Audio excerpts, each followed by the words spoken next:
le facteur de charge, pardon, léger comme vous le dites. Qu'est-ce que c'est? Tout simplement, il faut imaginer qu'à 10 G, pour faire simple, votre corps fait 10 fois son poids. Donc si vous pesez 50-60 kg, il faut imaginer qu'à 10 G, vous ferez 500-600 kg. Donc avec toute l'équipe, néanmoins, le capitaine Pierre Varlotto est ici présent. Et je pense que juste pour féliciter le capitaine Arlovski, on peut l'applaudir bien fort, messieurs, dames. Je compte sur vous. On l'applaudit, public de Luxcieul. Et on va voir avec deux autres militaires, le capitaine Rallye et le capitaine Busque, l'équipe de France de l'outil pour s'entraîner en vue des championnats du monde. Alors il y a plein de choses assez intéressantes. On varie beaucoup les taux de roulis, on varie les vitesses. Les pilotes et les mécaniciens navigants pour prendre toutes les dernières infos avant de déposer les commandos pour réaliser la mission dans les meilleures conditions. Donc là, il vérifie que la zone est sécurisée, pas de glis, pas de... S'il y a des ennemis, on décrit la position des ennemis, type d'arme, qu'est-ce qui serait amené en fait à empêcher la mission de se réaliser. Donc là, actuellement, la police stationnaire est en train de se mettre en place. Avec une position très encadrée, c'est impressionnant. Donc là, on casse la vitesse au dernier moment pour gagner en rapidité. Les commandos donc là sont détachés dans la soute, donc le pilote doit faire attention à ne pas manœuvrer brusquement. Les portes sont ouvertes quand tout vole. Les mécaniciens navigants qui sont dans la soute vont assurer la sécurité de l'hélicoptère dans de la police stationnaire et surtout vont donner la position au pilote. C'est le jeu du pilote qui se trouve réellement dans ce cas de figure. Donc là, par la voie, le mécanicien navigant va guider le pilote en avant, en arrière, à droite, à gauche pour assurer la verticale de la position. Donc là, les corps de vis ont été déployés. Les commandos ont été positionnés sur la position en dessous de l'hélicoptère. Il y a un puits central qui permet de délever cette main. Le mécanicien navigant a la tête dans ce point pour guider l'hélicoptère, guider le pilote et le mouvement après. On est encore la verticale. Pendant ce temps-là, au sol, le commando cette corde.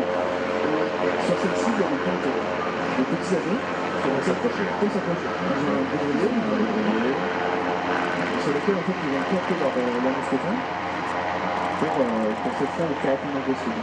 Donc cette position de stationnaire avec le pilote automatique, ou cette pilote, ça peut être effectué de manière différente. Exactement, ça peut être effectué soit de manière manuelle avec un pilote, soit de manière automatique. Des réflecteurs qui traitent aujourd'hui avec la sortie de une personne de l'étranger, une personne de sur terre. Donc là, quand il descend, quand il soit sur le sol, on a une aval de 6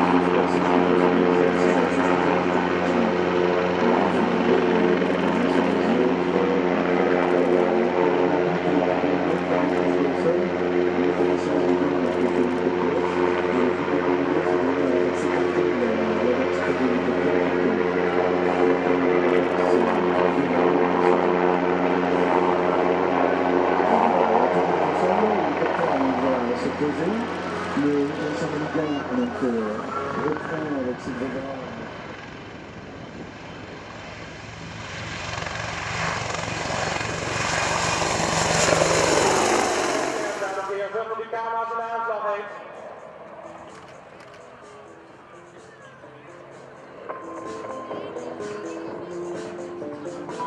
Terwijl de Hulk op snelheid aan het winnen is om op te zetten voor de Cloverleaf. En daar is het, dames en heren, de Cloverleaf 3, 2, 1.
Voor de laatste keer upside down, recht voor u. Dames en heren, heeft de camera's in aanslag.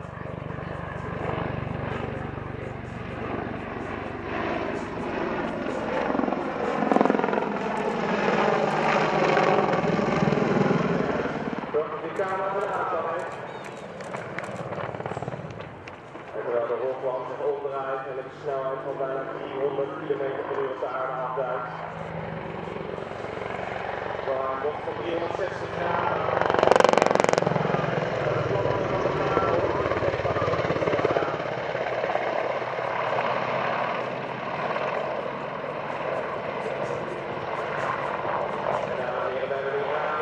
Met beide vliegers en ik bedanken voor uw aandacht en ik wil ook zeggen we zijn op de eenmaal laatste dagen maken naar het publiek.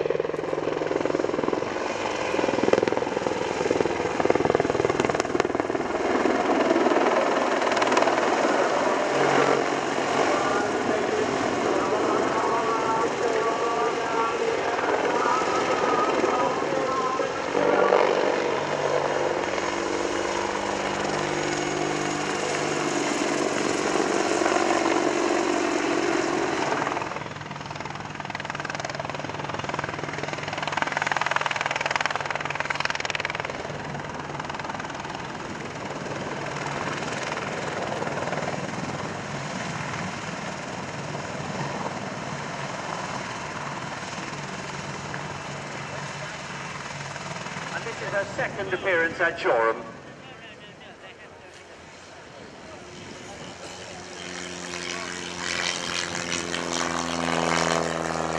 Beginning her display now.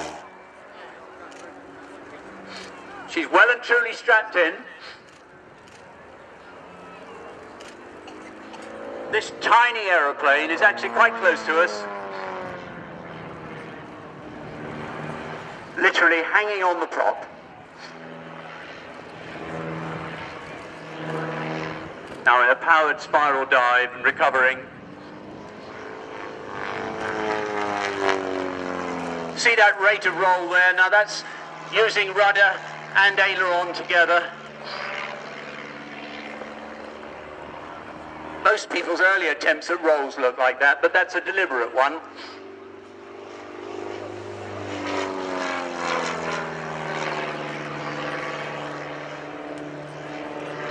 Notice how she'll hold it on the prop and then try a tail slide. Shame we can't see it there, brilliant, in the smoke. Manoeuvres.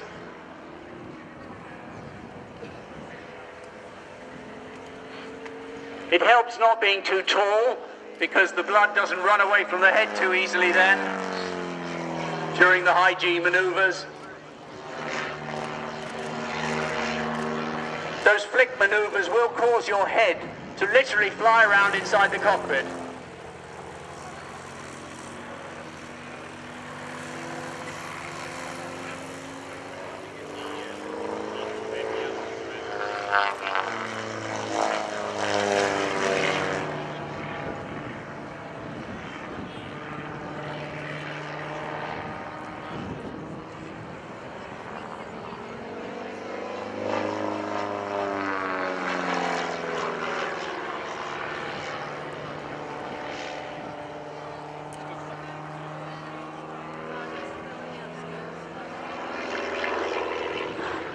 Beautiful manoeuvres, and we're so lucky with the weather conditions today. Sign writing, just a possibility.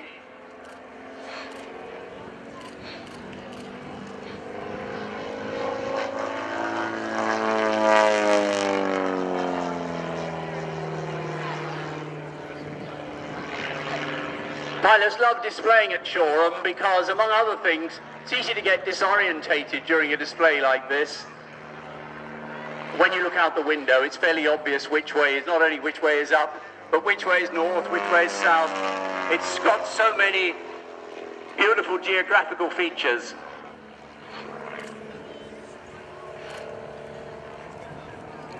Lauren's smitten by flying when she first started about 7 or 8 years ago.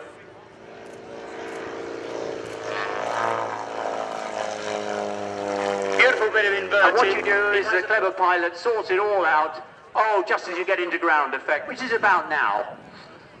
There she goes. Ooh. Oh, down a bit, darling. Oh, I'm not sure she needed that. Oh, she's probably going to go around. Good girl. There's quite a cross rather than three-point it. Squeezing it straight. Don't try too hard. That's it. Now, what you do now is just ease the stick very slightly forward, and it'll stay on the ground. Atta girl. Brilliant. Oops. Stay on the grass. Try not to go too far on the grass. Now, that's the effect of the crosswind. You notice it there, making it more difficult for her. It's a very, very narrow runway at Shoreham. And you may notice occasionally very experienced pilots coming in and touching down just a little earlier than they expected at Shoreham. And one of the reasons for that is because the runway is very narrow, unlike most runways, and that does give you a slightly unfair perspective. It makes it look as though you're higher up than you really are, and so you touch down just a little earlier.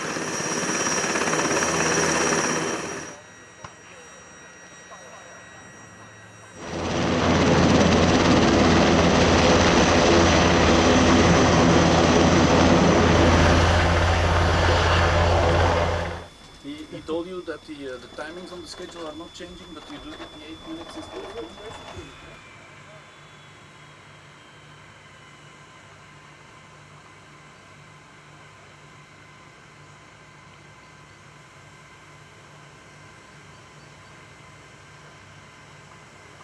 Dat de die eerst in bruiting gaan vliegen ook. Dat is gewoon naast.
a triangle shape.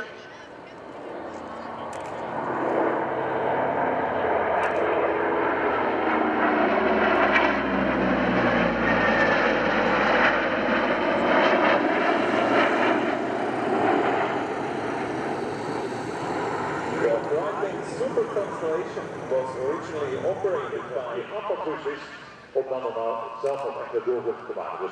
Dus zeker nog geen afscheid van de Supersonic. Now ladies and gentlemen, take the camera for the last oral flights of the Patrouille Suisse and the old lady, 60 years old lady Super Constellation, one of the most beautiful aircraft around the world.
Especially on a supersonic fighter jet. Ladies and gentlemen, from your right, the 2 solo for the gear down mirror.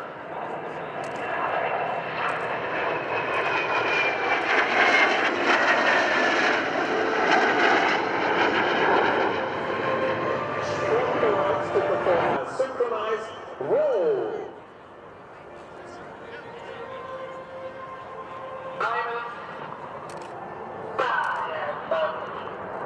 As well to recognize and judge the position of the other fighters in order to assess their flight paths.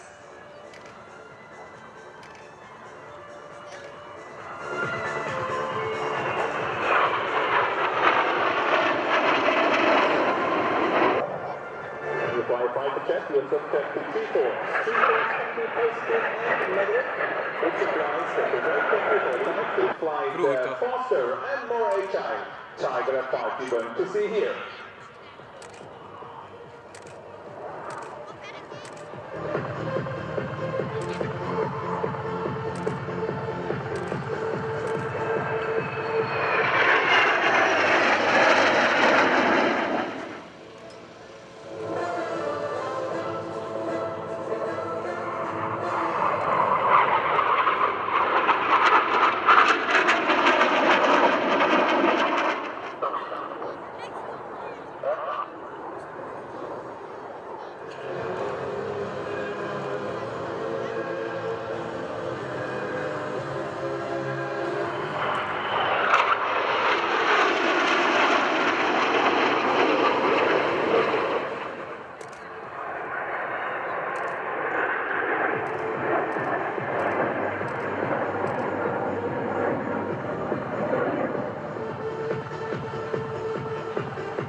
aankwam natuurlijk het tijdperk van de Jetman. Hier nog een doorbrug van de Breitling Super Constellation.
Coach giving the release as they leave the aircraft.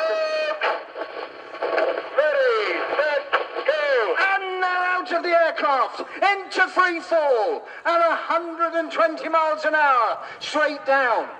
Now deploying their canopies. Once deployed, they're then looking around. They're pulling their left and right toggles to make sure that they can fly those canopies to the ground.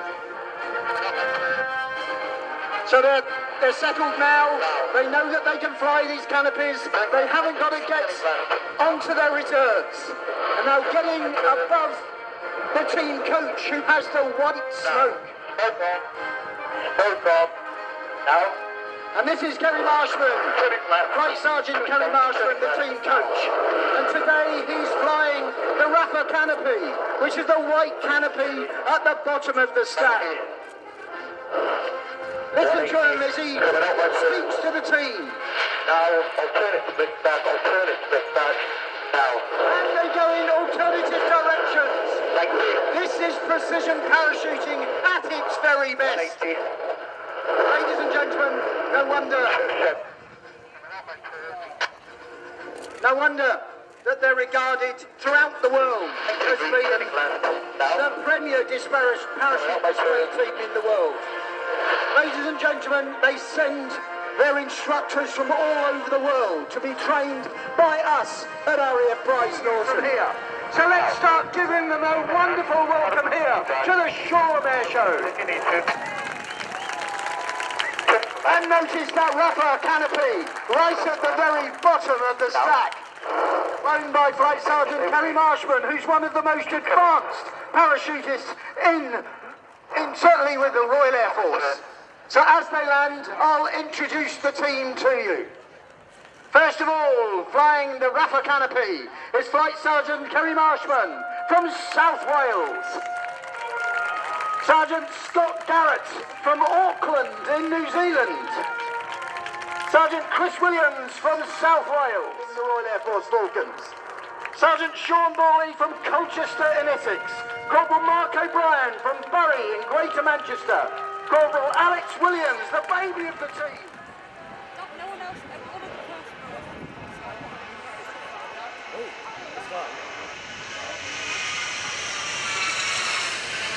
The Patrulla Aguila. Let's welcome them with a round of applause, please.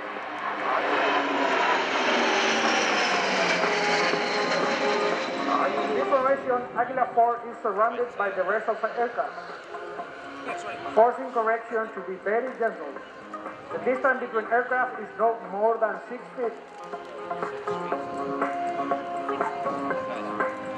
Are you with me?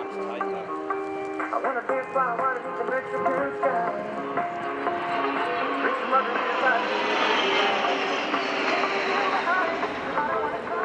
slightly to the right, they're coming back in arrow formation for another flyby.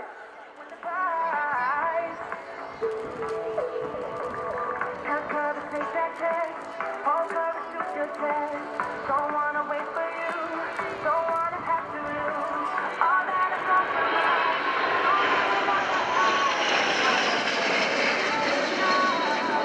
They are coming on hover formation.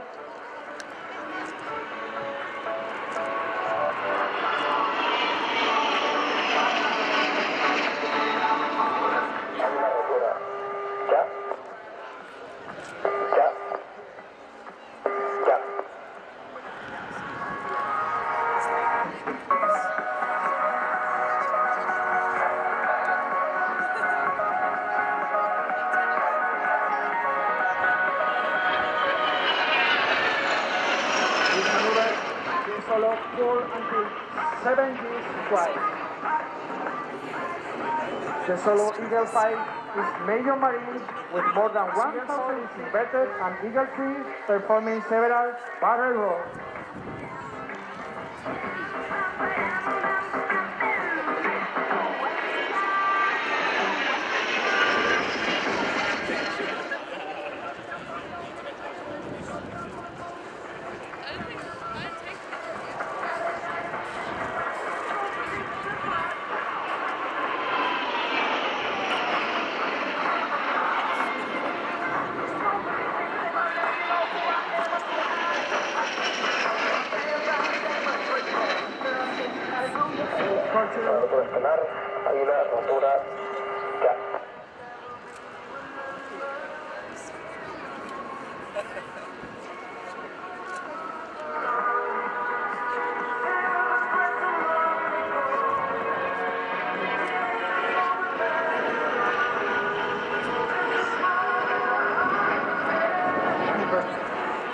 Planes are going to fly inverted alternately again and again.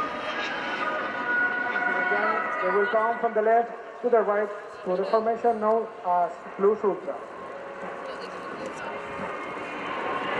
In the Plus Ultra formation, in year 4 and 5 fly inverted.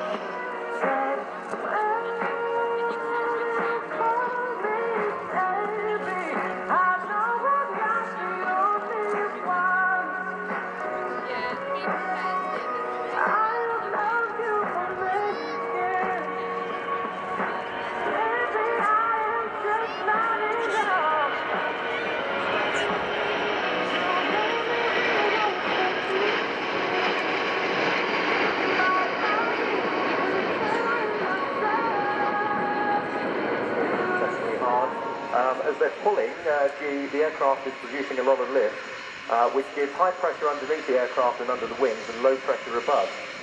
Low pressure expands the air. If you expand something, it cools, and what happens there is the water vapour in the air condenses, so it becomes visible. And it's a very attractive effect for the photographers amongst us, I know, absolutely, especially with this lovely background at the moment. Indeed, and plenty of back then with the F-16 and the F-18, our next two display acts. Meanwhile, George was just talking about the RAF Village, and Mark, some very, very interesting aeroplanes are on show there. We've got for the first time an in-service Airbus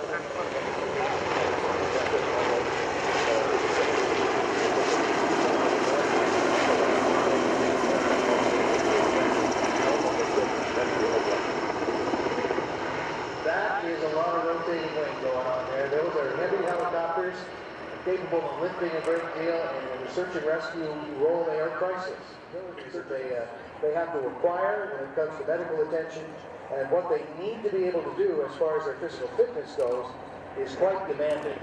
And SARTEC's on board the search and rescue role in the demonstration you're about to see with the old and the new, as the Seaking is being replaced by the new NH90.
Staat hier boven. Nee. Ik ben vliesje en ik vlieg niet tegen klimaat. Ik ben macho en ik wil over 2 contacten. Dus dat is de school.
straight into a right-hand turn after takeoff. The Turkish Air Force, the RAF, the German Luftwaffe and the Royal Malaysian Air Force have also taken delivery.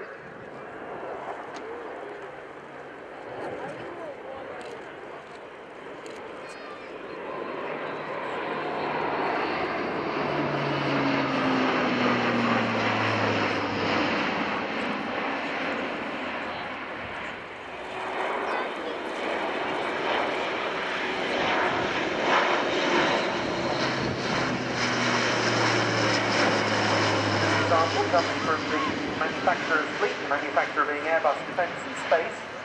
And still the test programme continues in spite of first deliveries to customer air arms. One of the aircraft's capabilities is air-to-air refuelling, and this year an A400M from the test fleet for the first time refueled 2 fast jets simultaneously in the shape of Spanish Air Force EF-18 Hornets. And in Royal Air Force service now we have 3 aircraft based at Brighton Norton, and as with most new aircraft there's an incremental capability increase. Aeromedical evacuation just started, and ultimately paradropping, low-level container delivery, and special forces in search and roll by day and by night.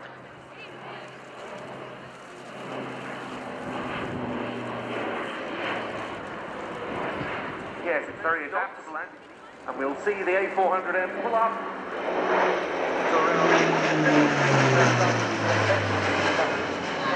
120-degree angle of bank capability being demonstrated on the top. There it goes.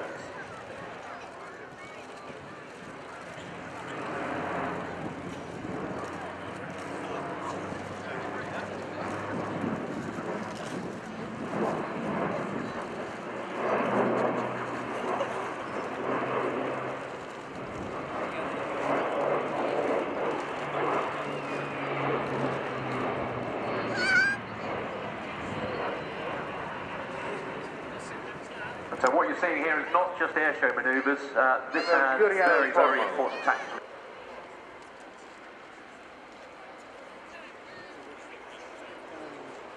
They're flying MSN-6, the 6th of the development aircraft.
We normally beat lots of this is what you can find us.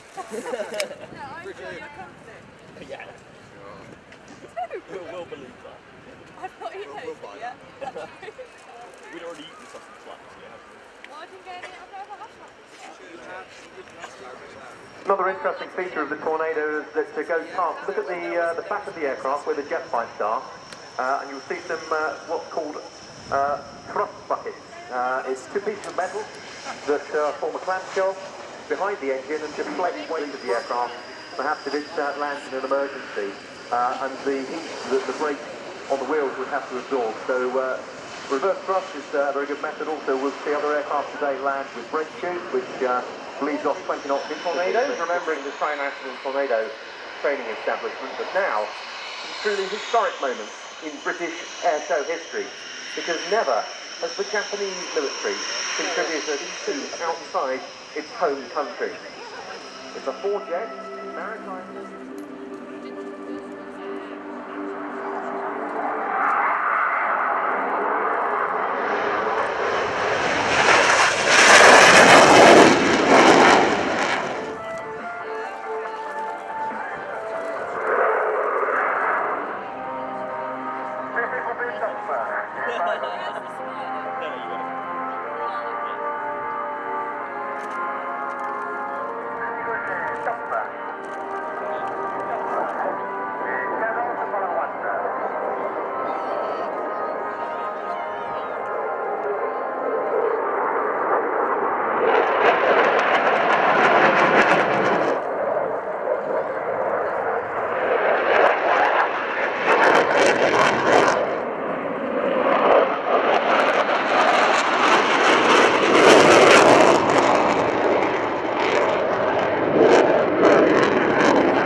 Thank you, George. Well, we turn now to the rotary world, but in a really quite exceptional guise. Look out to the right.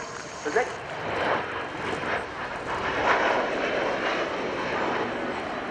A very welcome return to the CD-22B models like this one of the Air Force were first delivered for test duties in September 2000. Training commenced in August 2006, and operational capability came in early 2007. So the aircraft, which has flown straight in from Milton Hall, has now landed on, ready to get airborne again in a very short rolling takeoff. And here again, you can see close up that transition.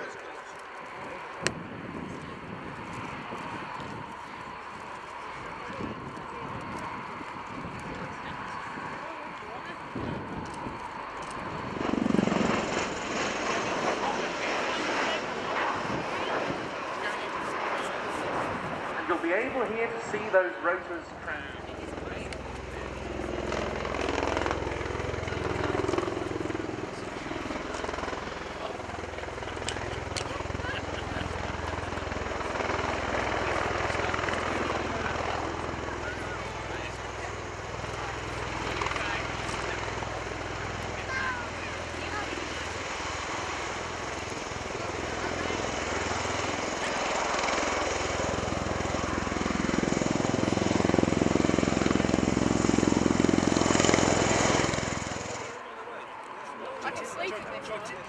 yeah.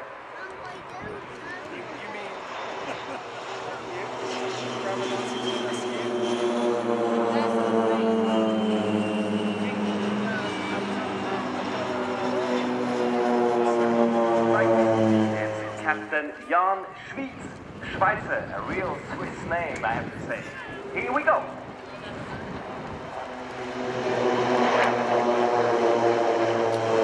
Older version called the Cougar, and with many aircraft you can spot the difference from the outside very hardly. It's the inside which makes it more spectacular, and the difference to this KH-06 transport helicopter updated in the year 2006 differs in a very bright searchlight, state-of-the-art navigational equipment, and a helmet-mounted system for the helicopter pilots. Now, when you hear the clapping of the rotor sounds, that means that the helicopter is operated at its maximum envelope or turn rate, and they're going to demonstrate a quick stop out of 60 meters. All green, no flags, no warnings, and up they go for a screwdriver up.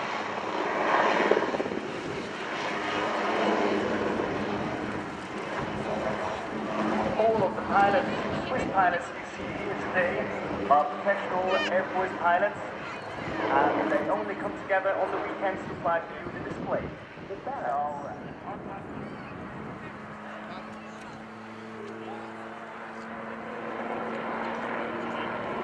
Wonderful, and that time flies once you're having fun. The helicopter crew now slowly comes to an end of its display, and they will do one final trick to greet you, ladies and gentlemen. they will wave out of the cockpit. And now, as you know, to fly an aircraft or a helicopter, it needs both hands, both feet. And what you see now is one pilot, and that's quite challenging.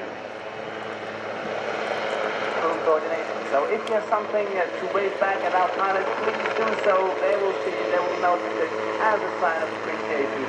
Thank you very much for this impressive display, Captain Jan Gibson and Captain Philip Weber. Thanks for this display.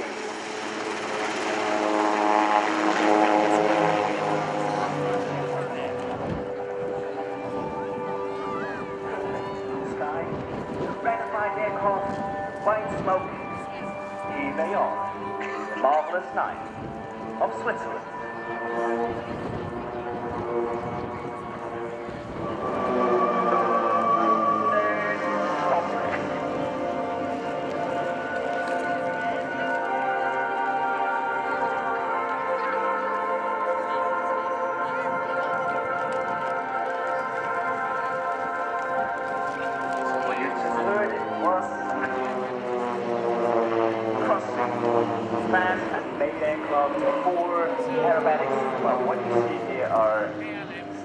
Aerobatic maneuvers, every display pilot and every military pilot has to know. Loop in the mini diamonds. Stop! Stop! Stop! At the front, the leader, Captain Martin Petter, number 2, Captain Alain von Buren, number 3, Captain Mario Stöni, and number 4, the slots, him flirting, but the guy on his back. Ladies and gentlemen, this is his very last airshow. His very last airshow for you here in the Fairford. So, now, ladies and gentlemen, we obviously are present also on the World Wide Web. So Spain, Swiss colors, two-seater used for selection of young pilots, and obviously for us. And it's powered by a 550 horsepower engine by Pratt & Whitney. Maximum takeoff weight 2,000 kilograms. Max speed 200. The southern part of Switzerland, where the training of the young pilots are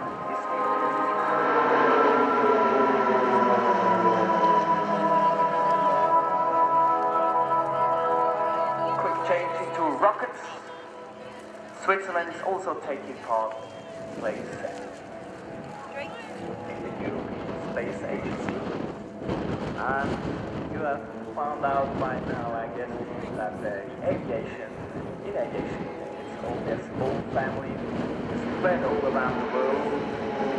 But if you want to participate within the Swiss airport, and you want to be in a cockpit of a Super Puma, PC-7 or F-18 Hornets. Spare! That's the formation now.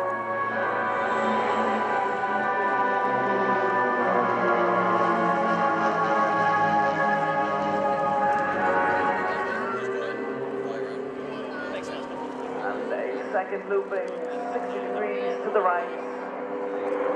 As a welcome to those nine professional pilots of the Swiss airports. With its 9 aircraft belonging to PC-7, the team is one of the biggest propeller-driven display team in the world. As I mentioned earlier on, there are no pilots and teams. Our tunnel is closed at the bottom. So the closed tunnel to the front left sector, 500 kilometers per hour. And here you go. The closed tunnel of the Swiss airports PC-17.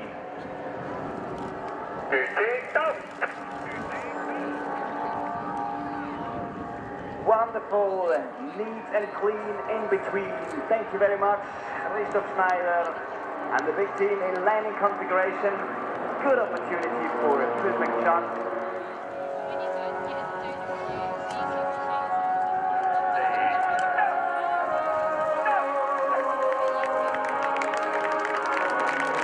Yeah, and there's a huge amount of interest in it. and the also equally popular vintage village way down at the eastern end of the area, complete with its reenactors. We have the Slovenian Air Force PC-9M, the Royal Air Force Chinook, the Czech Air Force L159 Alka. At 2 o'clock, our Battle of Britain's 75th anniversary salute. That's followed by Vulcan XH558 and the Red Arrows, the Czech Air Force Bill Mike. And lastly, one of the unsung heroes of the Battle of Britain.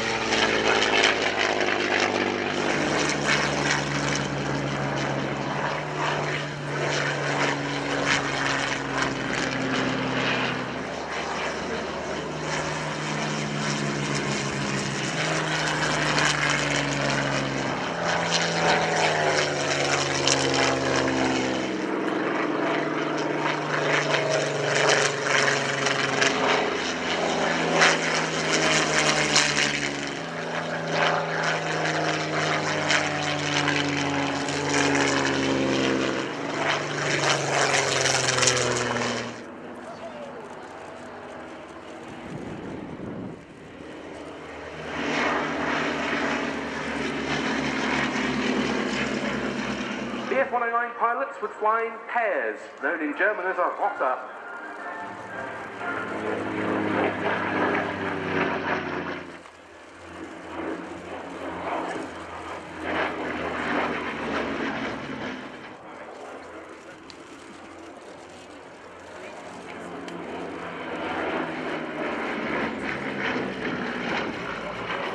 This is an under.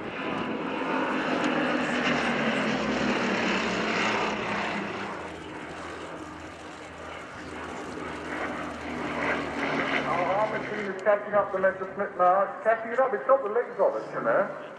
Now, right in the sight. Now, go on, George. You've got it. No, the distance is a bit deceptive from here. You can't tell. But I think you're going to happen. The first phase of the battle, the strikes against convoys and coastal targets, importantly did not break the RAF. The Luftwaffe's all-out attack against fighter command, the fighter aircraft stations, and the radar installations that were so important for the conduct of the battle began on the 12th of August.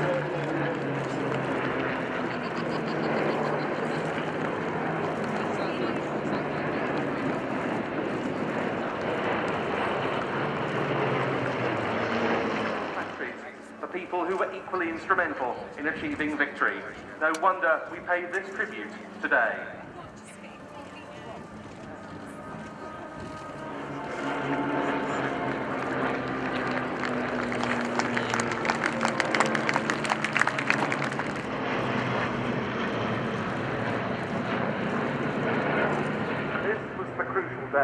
The day on which Fighter Command scored a decisive victory, the day that led Hitler to postpone indefinitely his invasion plans.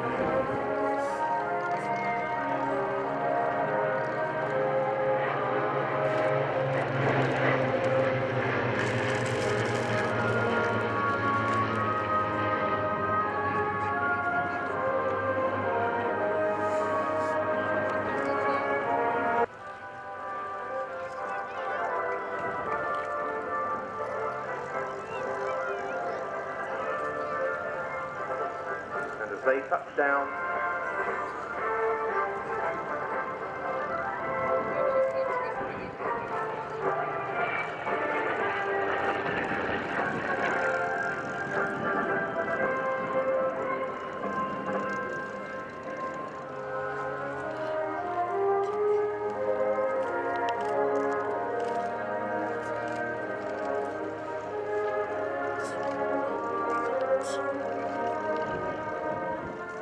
Proud here this weekend to welcome 3 veterans of the Battle of Britain. Squadron Leader Geoffrey Weller, the shape of the Spitfire 9 from John Sessions of the Historic Flight Foundation in Washington State.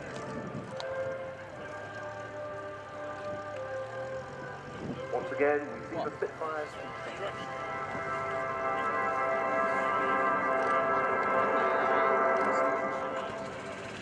And before then, we shouldn't forget the famous of those was Brendan Finucane, or Paddy as he was better known. Born in Dublin in 1920, he first experienced flight at an airshow at the Irish Air Corps Baldonnel base in 1932, aged just 12 years of age. Captivated by the minimum age possible. At the end of training, he was posted to R.A. Hornchurch in June 1940 to join 65 Squadron. In the early days, he could be seen hanging around dispersal, and he put this extra flying that he got.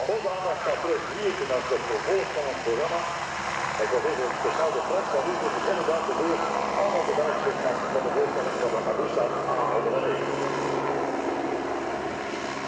Doesn't take them long to get up into the air, does it? Not at all. Not with a helicopter. Dat betekent ook goede vuur van 50 km per uur voor de eerste hoge bocht. Aan boord bevinden zich Cri Cri Bevermans. En zijn co-piloot is Kevin Curran, een slap tegenin, dus een wielrenner.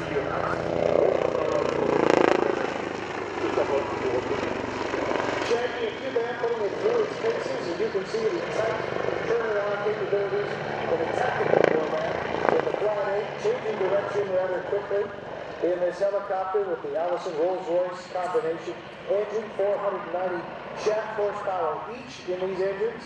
And the cruise speed is about 222 kilometers per hour. Maximum speed, 280 kilometers per hour.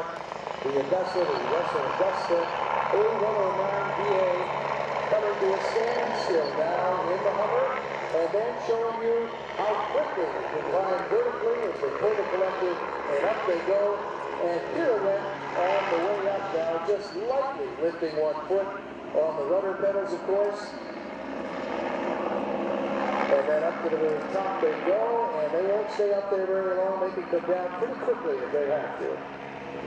En dan de spier als spiraal omhoog willen, even sneller, dan nu brengen ze de duim naar beneden, de neus naar beneden. En ook nog het schafuur van flares. Wat zijn die flares wel? Dat zijn geen voorwerpen die we zomaar aan boord zetten voor de show. Dat zijn operationele voorwerpen. Deze lichtkogels zal ik zeggen. Uiteindelijk die worden gebruikt indien het toestel wordt aangevallen door hittezoekende raketten. Wel, als hij dus de piloot dus een indicatie krijgt binnen de cockpit dat zo'n hittezoekende raket onderweg is of hij zit ze, dan kan hij krachten door het afvuren van zo'n lichtkogels om die hittezoeker een beetje te misleiden en te leiden naar die lichtkogels in plaats van de uitlaat van zijn motor, zodanig dat hij zichzelf kan beschermen. Dat is de reden van het afvuren van zo'n flares, van zo'n lichtkogels, maar natuurlijk in airshows, we hebben dat meer gezien, wordt het natuurlijk gebruikt om extra effect te geven aan de voorstelling. Dat is een hammerhead of een stolper, dus klim met de reuzenbogen in de de waar de militaire inzet op het nationale grondgebied, evacuatie van landnoden uit kustgebieden en medische evacuatie. Het is hier een mooie pirouette, pirouette zou ik zo zeggen, dat met de aanvallen daarmee. So difficult to do, and again they make that look so easy, and that is not. That's some impressive work. Shaggy's a man today. He's on it. Shaggy is shaking, zou ik zeggen. Inderdaad, een zeer spectaculair manoeuvre. Het werd inderdaad gemaakt, maar met vaak enorm veel coördinatie. Vandaar ook dat ze eigenlijk met twee zijn, want uiteindelijk de A109 zou eventueel met één piloot kunnen gevlogen worden, maar voor demonstraties zijn ze met twee boordcommandanten aan boord. Eén doet de vliegdemonstratie en de andere volgt natuurlijk met de ogen binnen alle manoeuvres en al hetgeen dat hij moet in de oog houden, zodanig dat er niets verkeerd zou verlopen tijdens de demonstratie. Again, getting some of that speed on, and it's a fast helicopter, a lighter helicopter, but it's still, empty weight is still about 1,900 kilograms. And impressive when you see what it's capable of.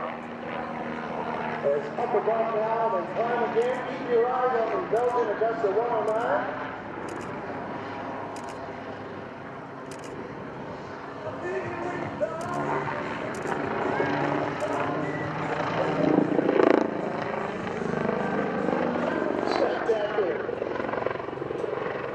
Demonstration here, the Belgian Air Force.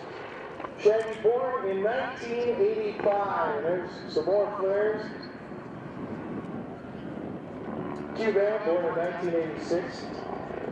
Both received their pilot's license in 2006-2007, respectively. Both about 1,700 hours of flying time. And both flight leaders since 2010.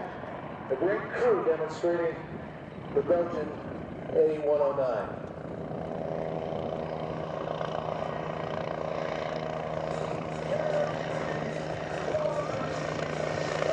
Slowing the helicopter down around here and center stage down.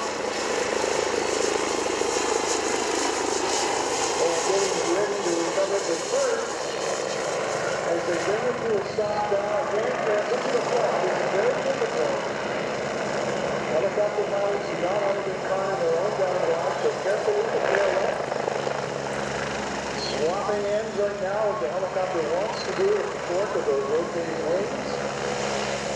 That is what that tail wing is all about, but if you manage to control, Shannon is doing so well right now. And again, backing up, again, being very tailwing at the same time, maintaining altitude. If you maintain that altitude, then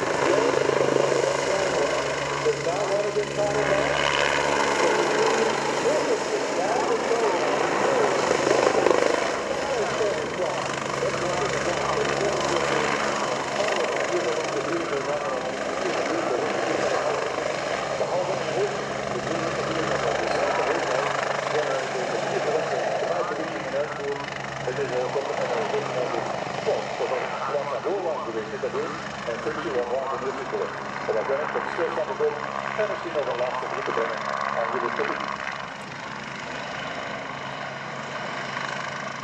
Nee, ik denk dat er eerst een zijwaartse vlucht gaat uitvoeren. Inderdaad, dus eerst de hoofd met het stil hangen, natuurlijk een van de eigenschappen van een helikopter.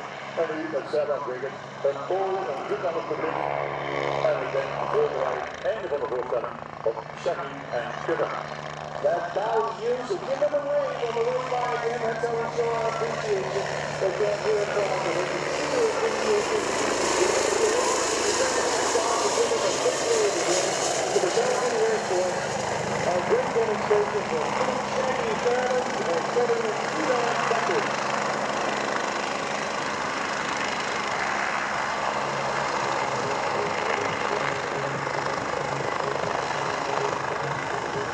Snel voor de volgende doorvlucht hier. Nou gaan we terug naar de historie met de B-25 en de Spitfire.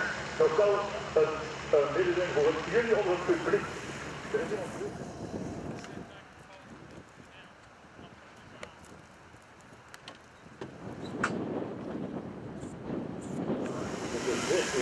Dat een derde toestel dan niet voor de toekomst kan vliegen. En dit onder andere dankzij Remco Tijden. En dit is samen dat we met Appache Ah, dus dat we niet in deuren. Het lekkertje zwart, hè? That big radial engine, of course, the props approaching supersonic speed, which made that wonderful sound as that airplane went by, and hopefully the known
op deze Fighter die helemaal niet acrobatisch is.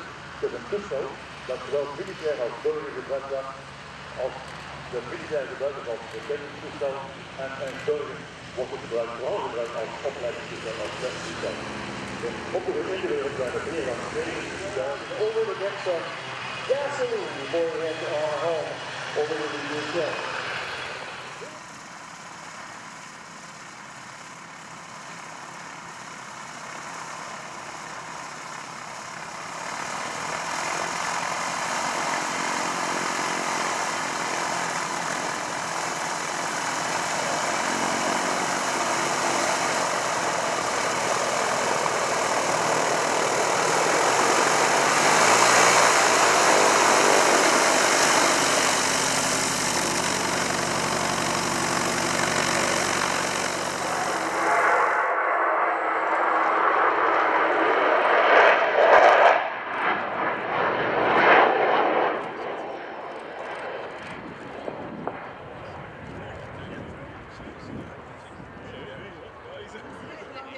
the great Kev Rumens flying in the way that we know Kev Rumens likes to.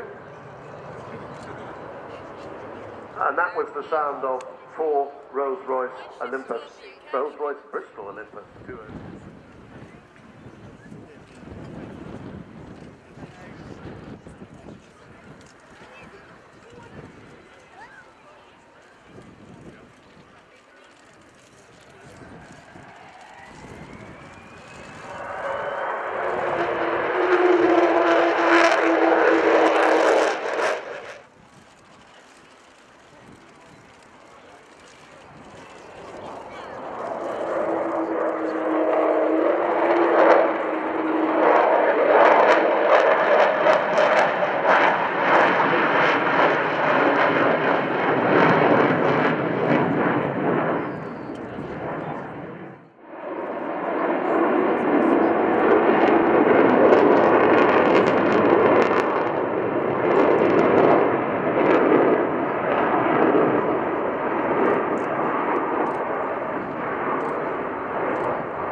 With her wheels down.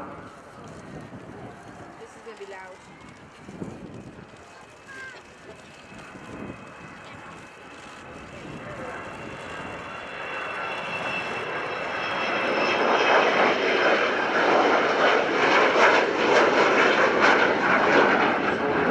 To Falkland Islands, the aircraft took 21 1,000-pound bombs, more than 10 tons of bombs. They dropped all 21 of them. They only hit the runway with 2. That was par for the course. These were more or less wartime dumb bombs, no guidance amongst them or anything. So if you wanted to hit a specific target, you went for a lot of overkill so that you'd be sure. Aerospace and Defence Group and Rolls-Royce. Many other companies have given fantastic help. Airbus, AD Holdings, Beagle Technology, Cranfield Aerospace. There are the bomb doors opening as she goes by. They hit the runway with 2 of them. Let me just finish those companies to whom we owe so much. Beagle Technology, Cranfield Aerospace, Goodrich, Kearsley Airways, Meggitt, Messier Doughty and Serco. Now as she comes round this time, you will see the bomb bay doors closing. At the moment, the bomb bay just holds the name of Luxcieul. Some of that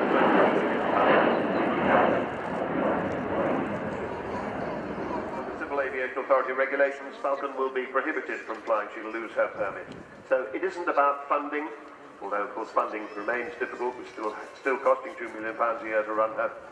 And it's not about the supply of spare parts. It is about the mandatory third-party support.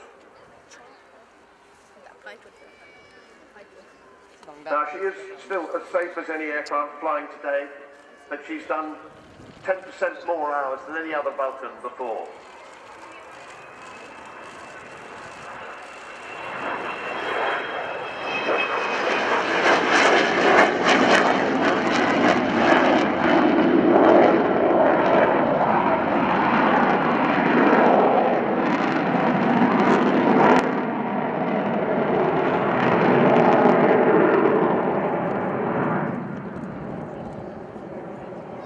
So that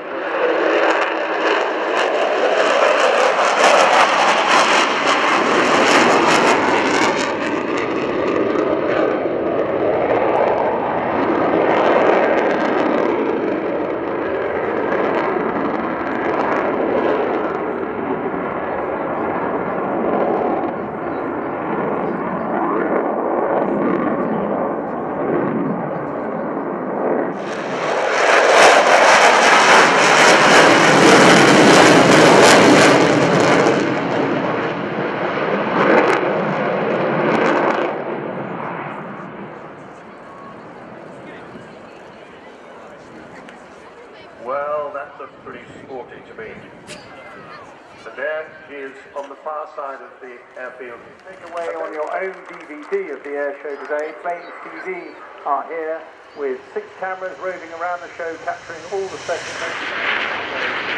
All of that.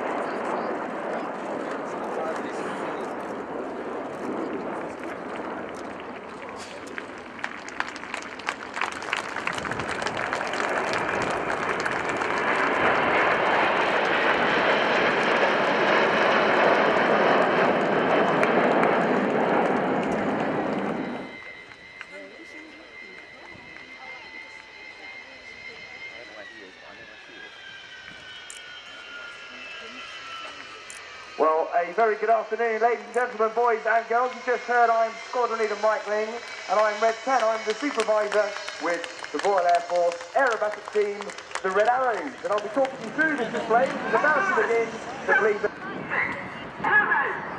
Voice of Red 1 calling the team into Short Diamond, pulling up at 400 miles an hour. You now see the aircraft collapse to around 6 feet apart. They bring 6,000 feet in the sky above us and form that fabulous shape of Short Diamond as the jets slow down about 150 miles an hour. The voice of Red 1 Squadron Leader David Montenegro, who's in his first year as the team's leader. David is a former Hawk flying instructor that operationally flew the Tornado F3 in the air.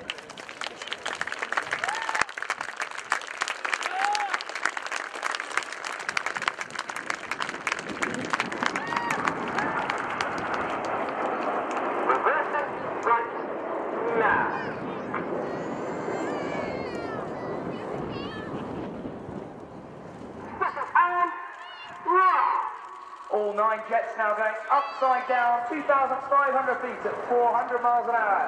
Let's give the pilots a wave as they go upside down where they can see you. The aircraft in natural motion, only 6 feet apart at their greatest points.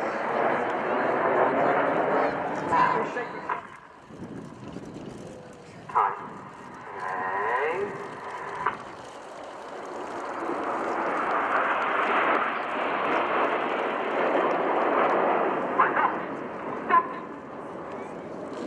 Back in the summer of 19...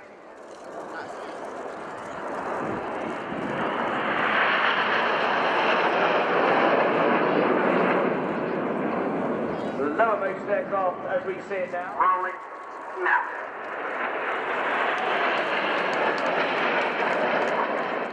With another shape change about to happen. The smoke goes off, threads 2, 3, 4 and 5 move forward as the aircraft now decelerate, climbing to 6,000 feet. They slow down to about 150 miles an hour, where the aircraft's controls are slightly less responsive, so they're working hard to form that new shape. Very clear now, a feathered arrow. The apex of the loop now accelerating down the hill, building up the G, so 2G, 3G, 4G at the bottom, 400 miles an hour. They start to come left in feathered arrow, or spread. Coming left now. Hold in the bike. Now. 400 miles an hour in amateur Champagne. Unit places now. 1 right car. 2 right car. There goes Ian Jippo, stick to Red 1's wing.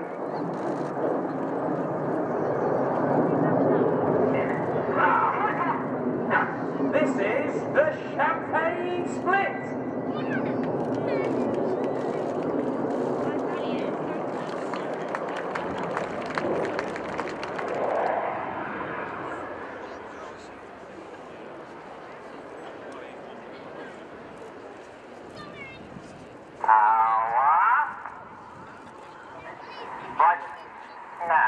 Climbing steeply, drawing a red, white and blue stripe is Red 9, Flight Lieutenant Joe Hurston. Joe is a second-year pilot with the Red Arrows and is a former Hawk instructor. He then moved on to fly the Tornado GR4 before then going back to the Hawk. This time, reaching a height of 7,000 feet. Each of the jets puts on their white smoke as they get ready to draw a heart. Keep your eyes top right of the heart for a third jet who's going to add a final touch. On comes his smoke as he draws a spear. This is Red 8, Flight Attendant Ollie Parr.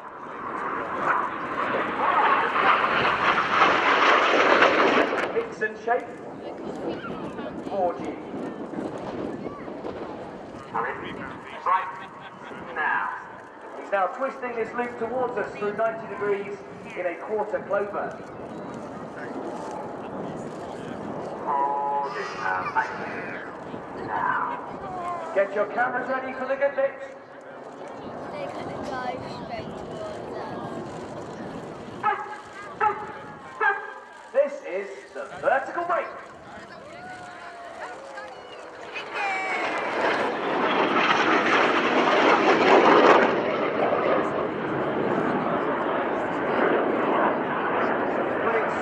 Now to avoid each other 3 times in this maneuver. Watch out for pilots, and each of the 3 crossings are going to swap their smoke colour. They're doing that by using the individual colour control buttons on each of the aircraft control columns. As they cross at the front, they'll swap back to their white smoke.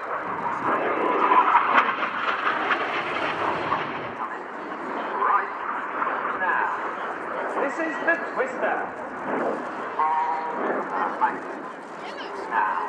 Right.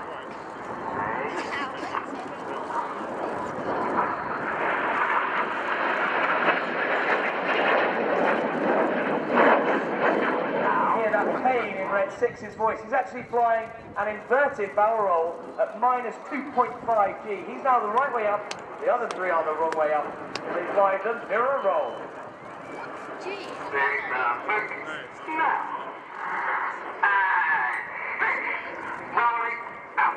The inside 8 and 9 there to the outside as they fly the rollbacks.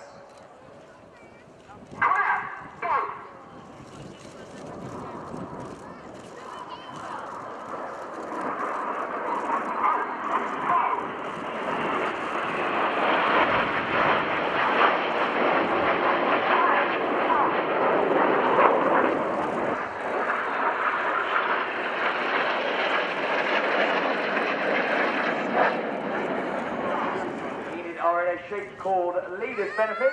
They are going to draw a red, white and blue snake-like shape of smoke in the sky now as they fly the Python.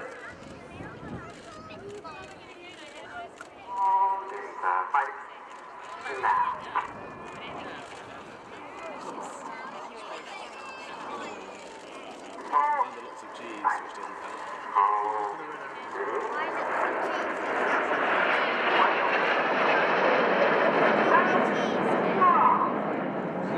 2, 3, 4, 5 change their smoke to white while red one uses colour. Really fast.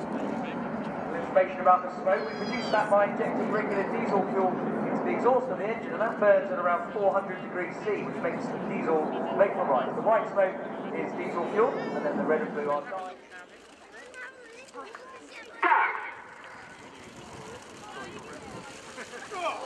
Put your hands together for the synchro dance.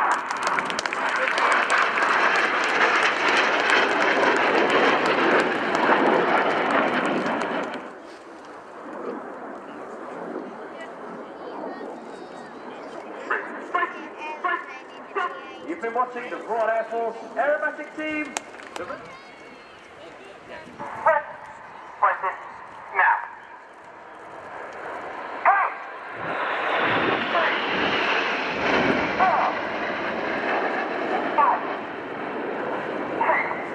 Please do post them on our Facebook page, RAF Red Arrows. Tweet them to @RAFRed10 and @RAFRedArrows. We will very much look forward to seeing your photographs. So please give the Pilot Squadron Leader Mike Lee, Red 10, a splendid job as ever. As the Red Arrows roll out, we're going to move on to the next generation, well, the current generation, one might say, because it's in November last year, having got its initial release to service into RAF usage about a month previous to that. Incremental capability increases are going on all the time in this aircraft. Very soon it will have an aeromedical evacuation capability, parachute dropping, low-level container delivery, and ultimately a special forces insertion role by day and night. However, new aircraft capabilities do take time, as does delivery. At the moment, we are sharing the production line with 7 other nations.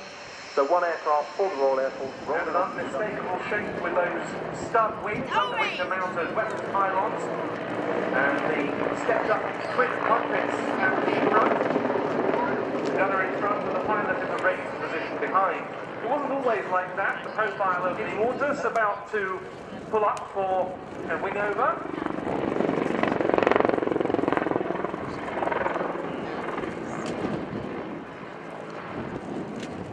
There in profile you can once again see the stub wings and the weapons pylons.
Ce navire que vous avez évolué Suisse, fabriqué sous licence par Calidius en 1952, il est piloté par monsieur Éric Chardonnins. Éric Chardonnins, qui est gynécologue obstétricien à Lausanne. Vous voyez, ça mène à tout. Plus jeune, est également ici le Seaking, qui est basé à Dijon, qui appartient à Pionneer, qui fait plus de 2800 chevaux, qui a des beaux fumigènes, et j'ai réussi à voler ce avion en étant au bon endroit, au bon moment, en ayant beaucoup de chance, puisque j'ai eu la chance de faire de la démonstration du Rafale en 2009-2010, et puis quelques années encore en avant.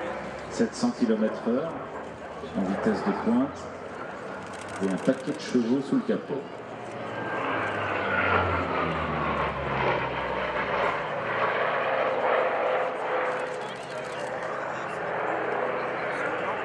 Dutch Apache, the Hawk C2 roll demo, the Typhoon and the Patrouille de France. But here, the Royal Jordanian Falcons.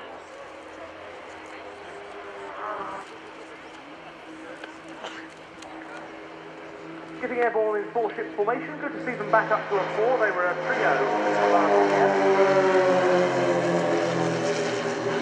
Box formation. Smoke on.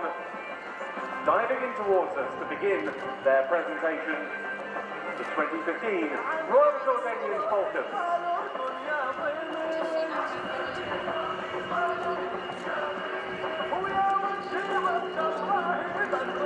And there they are pulling up into the first of a number of quarter clover manoeuvres.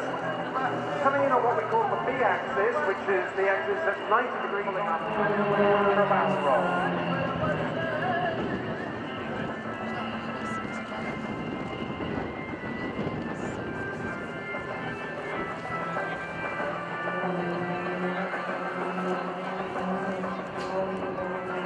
Leading the team for 2015. We have Captain Jamil Zayat, who joined the Royal Jordanian Air Force in 1992, graduating 3 years later from the King Hussein Air College. His tactical fighter conversion was on the Northrop F5. He then flew the Mirage F1 for 7 years, and he joined the Royal... Now the return of the main three-ship formation, another quarter clover, which this time will see them going directly away from us. It's currently inverted. But here they are, rolling out and coming at us head-on for the signature manoeuvre of the Royal Jordanian Falcons, their famous Hashemite break.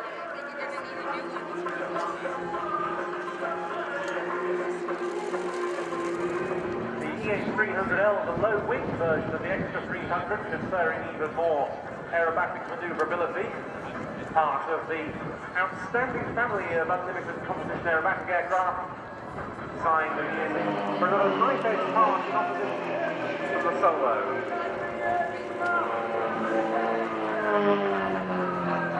There's the free ship in line abreast for a loop.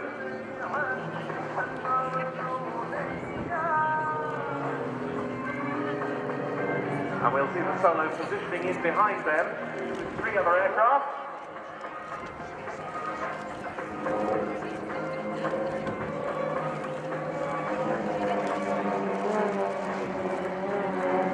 Very nice here.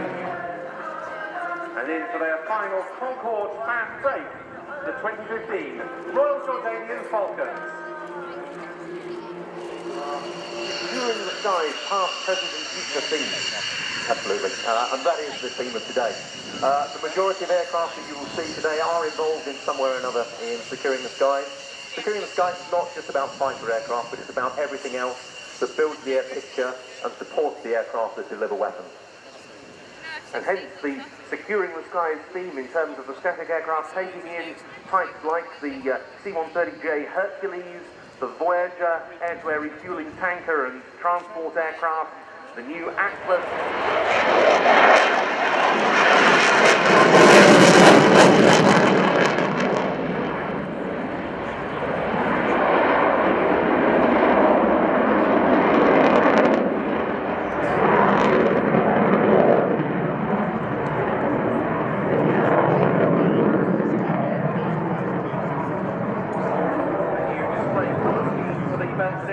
This year and a new display pilot commando aviator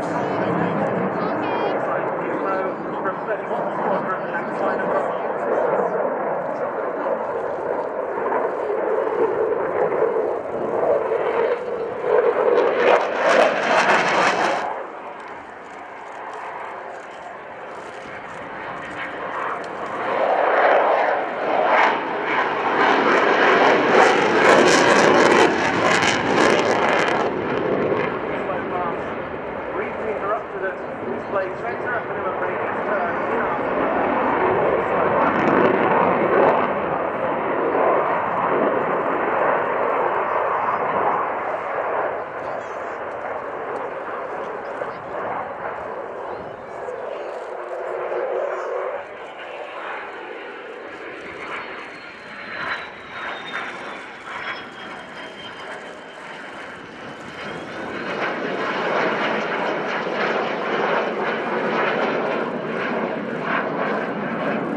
And as with all of the frontline aircraft demonstrated here at Riyadh, these manoeuvres are not just airshow manoeuvres, they all have a very critical part in the aircraft's combat capability.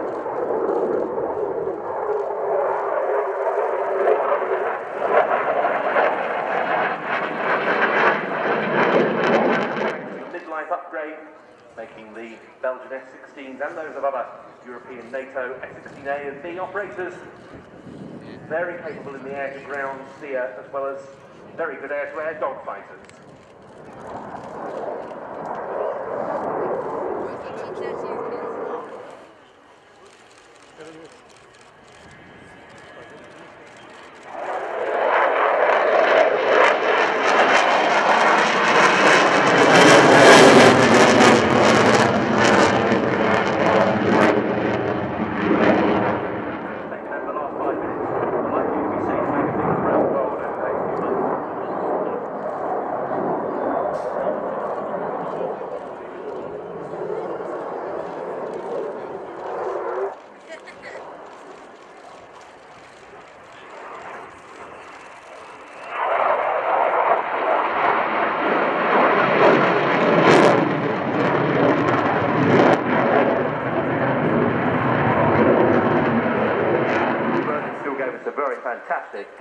display from this F-16.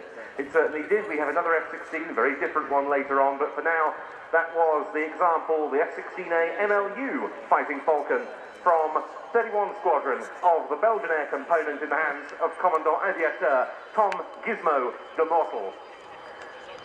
Well, those of you particularly down at the far right-hand end of the airfield, the runway 27 ends, will see two very menacing attack helicopters turning onto the runway. The two Augusta Westland Apaches of 3 Regiment Army Air Corps at Wattisham Airfield in Suffolk. Together, they comprise the attack helicopter display team.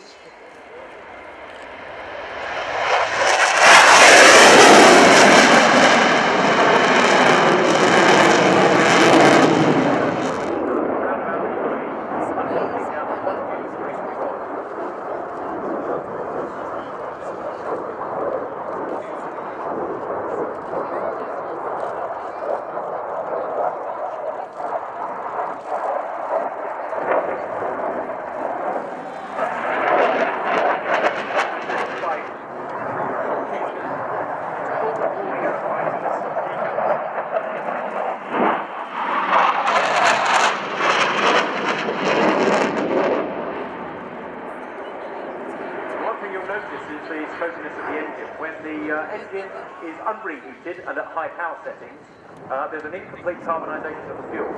Once you get the exit temperature, and that smoke disappears. And then, tail slide, a remarkable manoeuvre for a heavy jet fighter. The F-16 having fled off.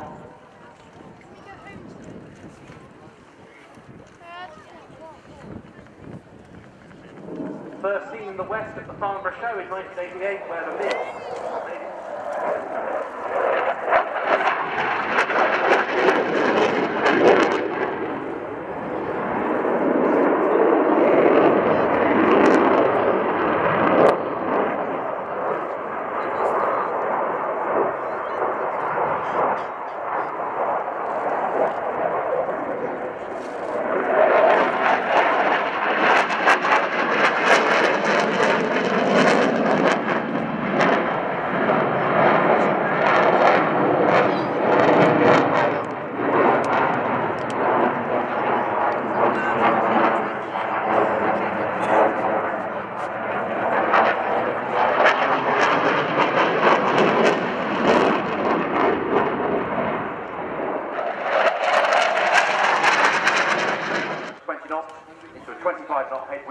Giving it roughly 100 miles an hour over the ground.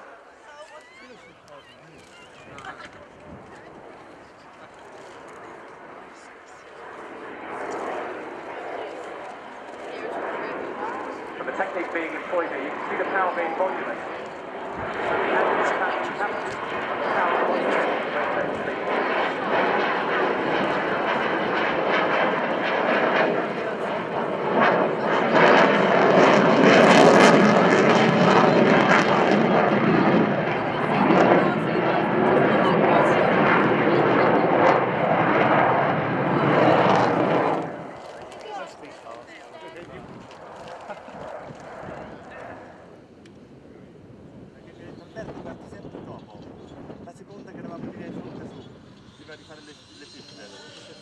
Che mi ha detto apri sempre, io lì ero dritto e che Marco siamo sempre corrado come apre un po'. Sì, sì.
Nog een mooi spektakel, dames en heren. Nou, je kunt niks natuurlijk bij het gebruik van deze.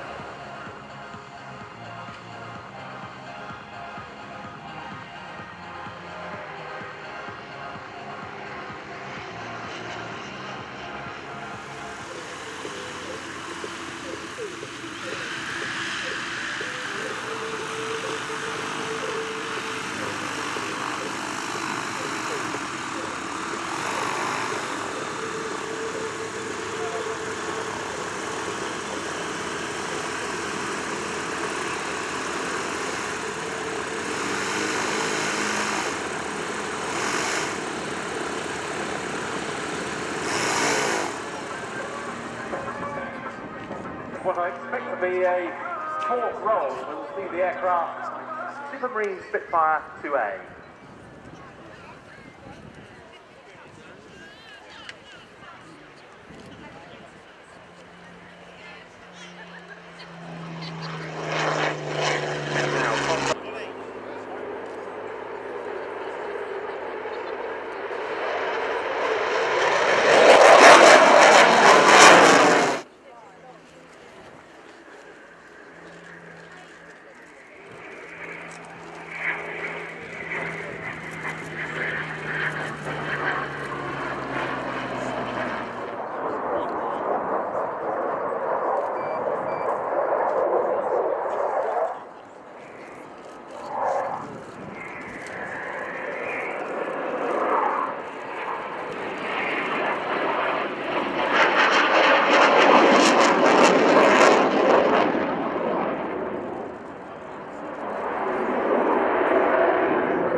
in the RAF.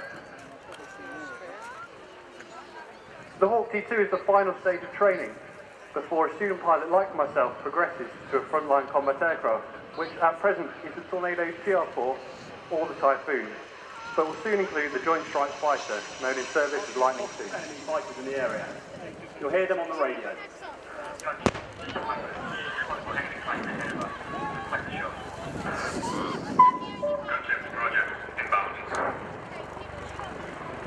Hunter sighted from suspect engine.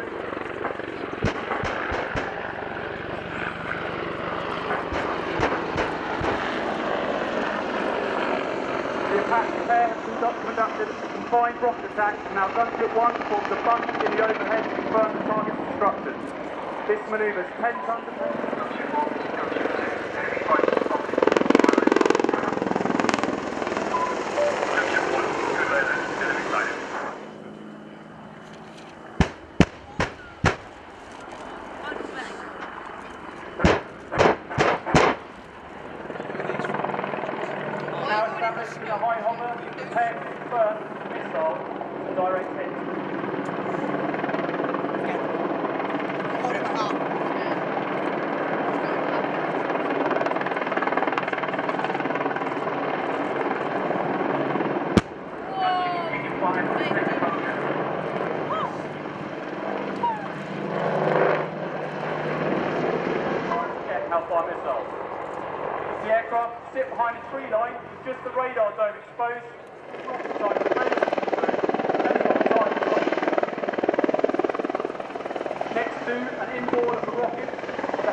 Gunship 2 to your left.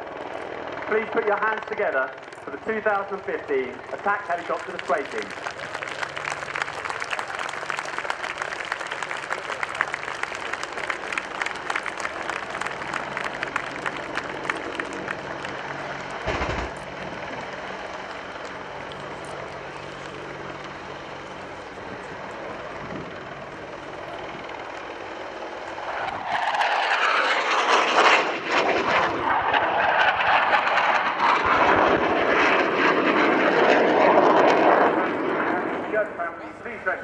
Right now, please welcome the 2015 Chinook display.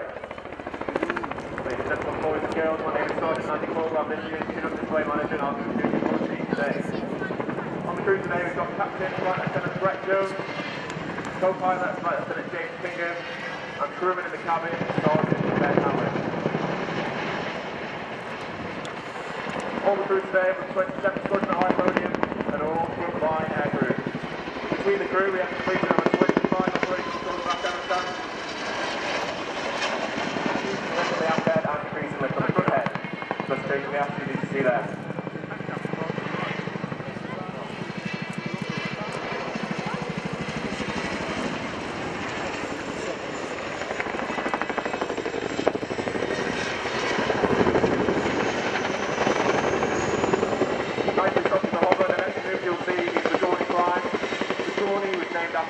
Bosnia, where the Chinook used to show off to other helicopters with its excess of power.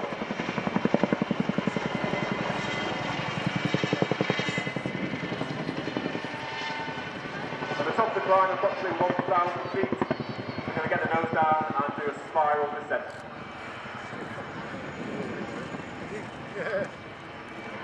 I'm sure it's hard this time.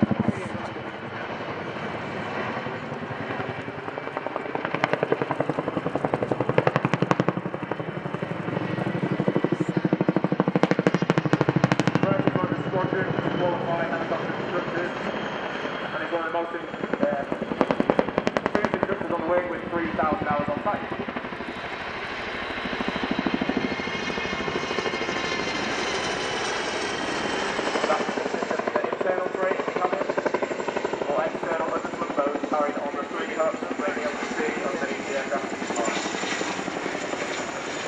able to carry so much freight makes the Chinook the workhorse of the RAF support helicopter fleet.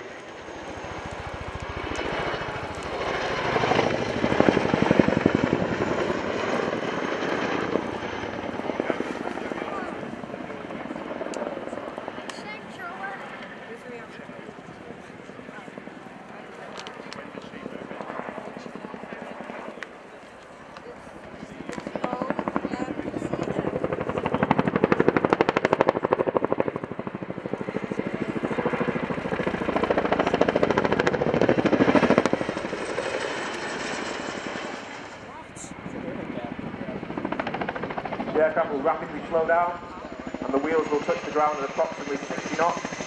This reduces the burden and performance on the engine, allowing us to carry out a safe landing even on one engine heavy configuration.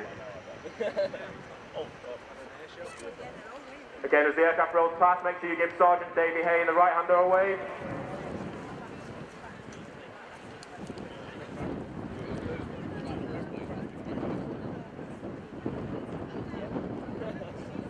As the aircraft lifts and reverse, they're going to perform a bow for you to say thank you for watching today.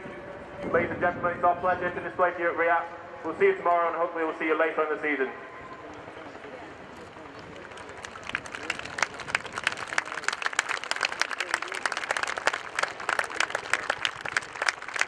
As the aircraft departs over the shoulder, getting a big wave and a big cheer for the 2015 Royal Air Force Chinook display team.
toestel onderaan en bovenaan een toestel, een Cri Cri, die elektrisch wordt aangedreven. Daarover natuurlijk straks meer. Right, this is not a model airplane. There is a human being in this airplane, if you look closely. And he is a world record setting human being. And this is the way, and there's a nice wave too from our pilot, Jubileum, who is in the history books now. September 5th, 2010, he established the world speed record for electric airplanes aboard the twin-engine MC-15 Cri Cri. He took that in, what he called the airplane, as you can see. But it was most recently where he has made the most news by crossing the channel again and doing it ahead of the Airbus industry. On the roll, and here they come, ladies and gentlemen, as they get ready to climb into the air. Camera is ready. This is a very unique shot. Cri Cri, by the way, which means in English chirp chirp, named after the sound made by a cricket.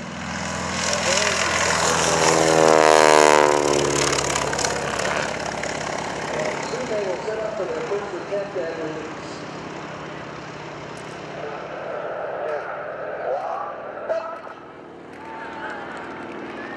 En dat is dus inderdaad gebeurd. Dus het Cri Cri op zijn eigen en we kunnen samen waarnemen nu. Dit passeert ondertussen al veel vlieg en baan op dezelfde batterie vallen. Dus het starten met lithium batterij.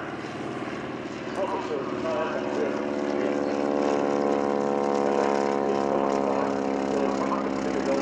Maar natuurlijk, dat kan geen passagiers meenemen. Je zal straks zelfs in alle landing het past het best wel. Het is zelf elektrisch aangedreven, maar de hoofdhalve is zoek. Koppeling op de been is uit de Boeing 777. Dus dat is de grootste zinvolle toestel om een verschil te maken. When we're talking about the future, you can see him sitting nice wave too. The Rusa pilot, give him a huge wave. He had his big responsibility. He had to pull him a big responsibility of making sure that it was a safe launch and getting the Cri Cri into the sky as he brings the Rusa fantastic. Maar we hopen nog bij de contact met Presse Tricolore, dus mogelijk zo vlak omheen zou Presse Tricolore in de signeerd zijn. Maar dit natuurlijk is nog niet zover. We're going from looking toward the future and turning back to have the time to the past in a few moments with an historical aircraft from Britain and right here nearby the Netherlands to an Australian boomerang that's been restored here in Europe.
They are located at the extreme edge of the team. Our outer wing is on the left.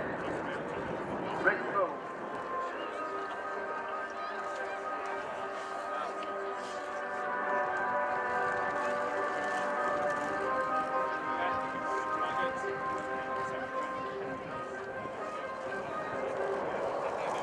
Coming back to break.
Will surely become.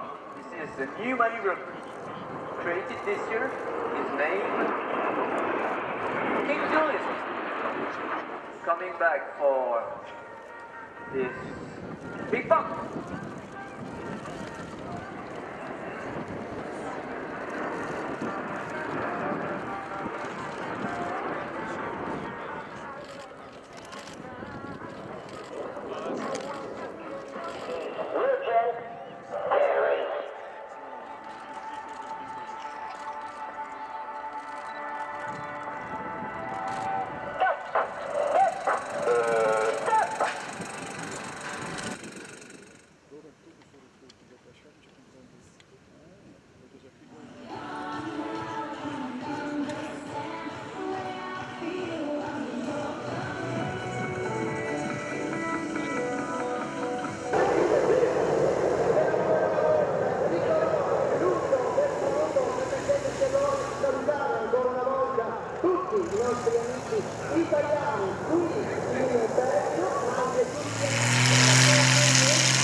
Please let the volunteers and the organizers know right now how much you enjoyed it. Put your hands together.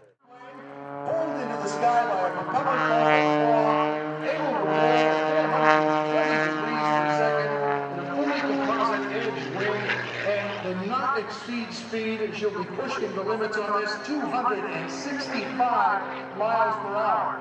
She's got a Lycoming 327 horsepower engine that can pull her all the way up to the top before she has to change direction and stop flying and start crawling. So she adds some style to that as she heads back down again and builds that airspeed up to over 200 miles an hour again. Punishing G's as she pulls back into the road, pushing G's, and she's pushing down. Negative G's, saying hello to lunch, hello to dinner all over again, as she pushes on the top down. And Rex Pemberton, renowned mountain climber, base jumper, the youngest Australian to ever top Mount Everest. He's climbed all the major peaks of the world, and he loves altitude, as you can see, and loves to fly this way. The freedom he feels right now is something he is more than willing to talk to you about. His adrenaline must be pumping big time right now as Melisa continues to circle around her husband, Rex Pemberton. He continues now to control that descent and fly with the use of his winged suit. like a bat streaking across the sky. He can maneuver, as he has done many times, off some of the tallest peaks in Europe. You can hear her adjusting that speed now. She continues to fly around him, and she's just getting started before she commits to some incredibly aggressive aerobatics. These incredibly young American and Australians are about to now turn things around one more time as Rex gets closer to the ground. Soon he'll be opening that chute, though, and he will start his descent. And we'll give him a huge round of applause when he gets down here. And then hang on and watch. Look at the speed. Now you get an idea, as he gets closer to the ground, of how fast he's going as she continues to fly around him now. Now he's deploying his parachute. I'm going to check in and see if everything's okay up above. Now the ground is a great reflector of sound, folks. So if you make some noise, Rex can hear it. Let him know how much you like it.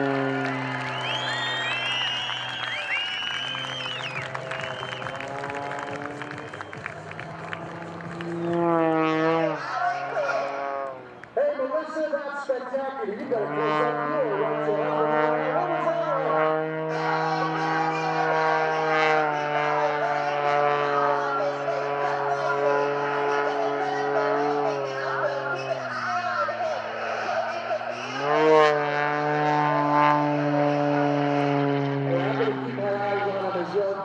Rex is getting closer to the ground, and right now she spins out of the area.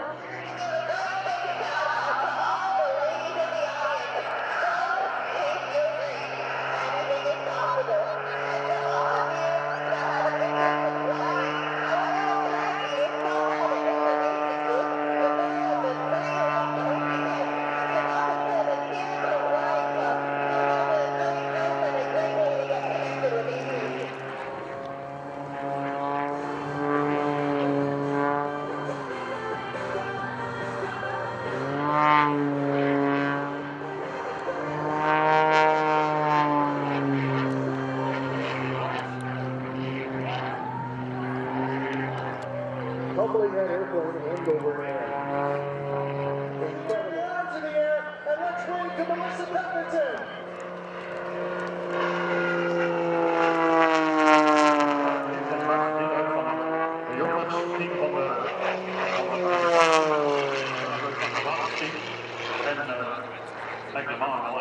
Is in Frankrijk het tweede plan al de wereld. Het toestel dat weegt nauwelijks 500 kilogram op. Maar het een motor van 320 pk. En dat geeft natuurlijk het toestel enorm bewerkbaarheid en vooral kracht om snel terug te klimmen, energie te winnen voor al deze acrobatische manoeuvres. Een spectaculair om te worden.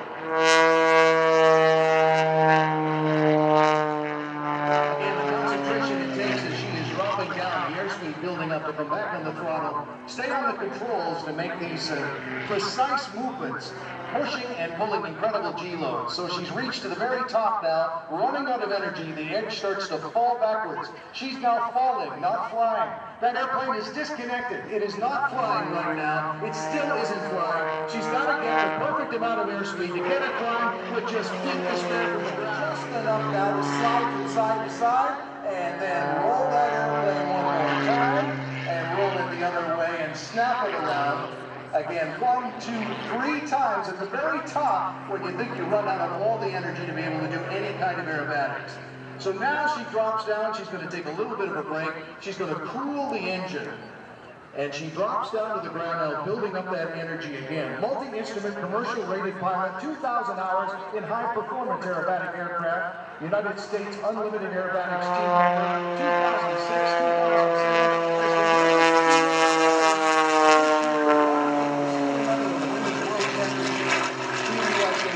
Third overall. There's a victory roll or two to add to that. Outstanding performance, and we will see her back again on Sunday, and she will be flying with her husband, by the way. She's married to Rex Pemberton, renowned mountain climber and parachutist, base jumper, and she's actually going to get him to jump out of a perfectly working airplane in his bat suit and fly some aerobatics around him. To give her a wave as she flies by and waves the airplane in the air.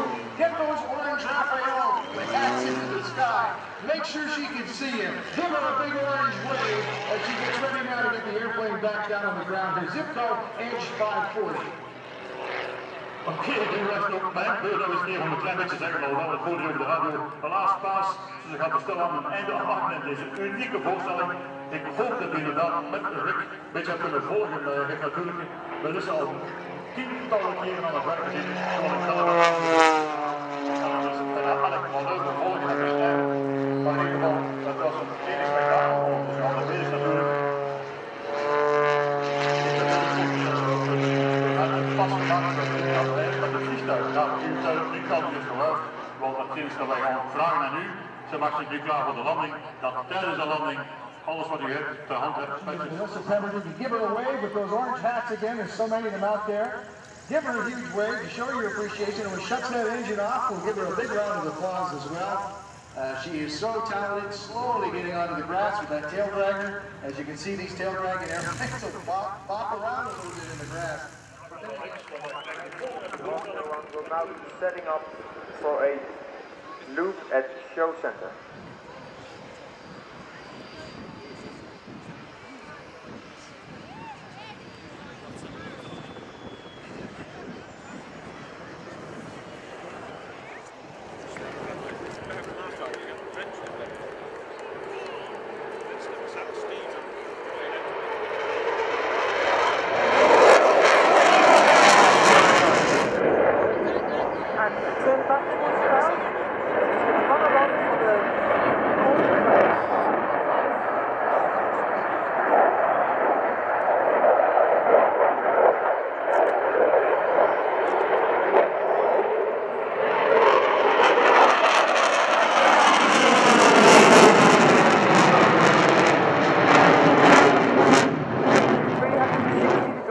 Hesitating at each 90.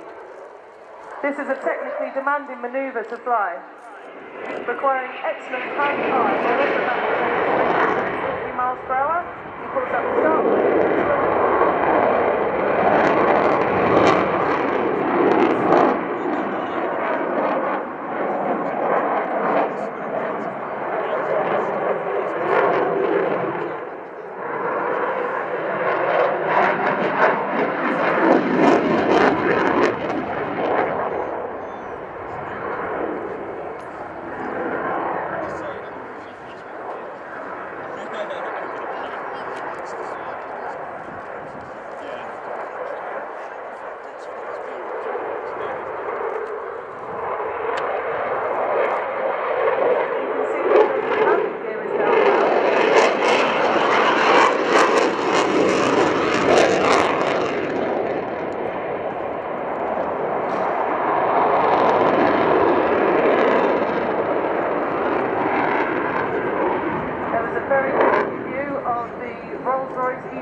The jet is now slowing down in the turn for a brief respite in the noise.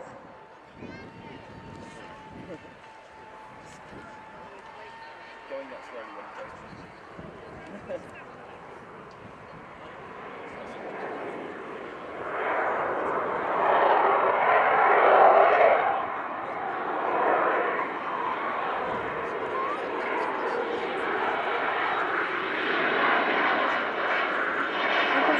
Appears almost motionless as he flies over a little over 100 miles per hour towards us. In a moment he will just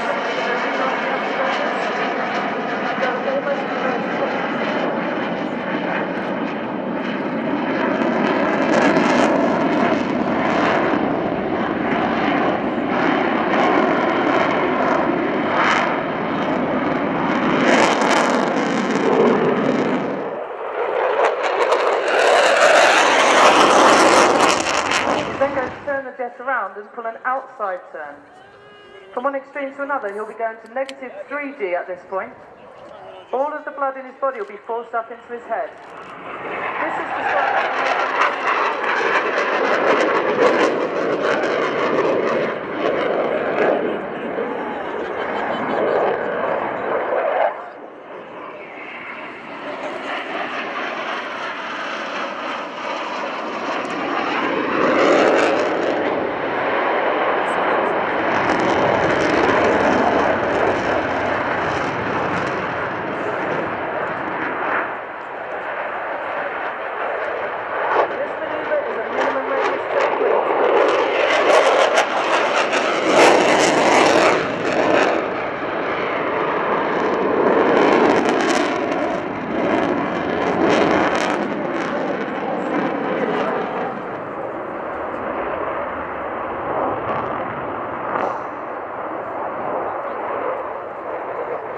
now barrel rolling towards the crowd. It's radio, ladies and gentlemen, so if you want to take any photos, now's your opportunity.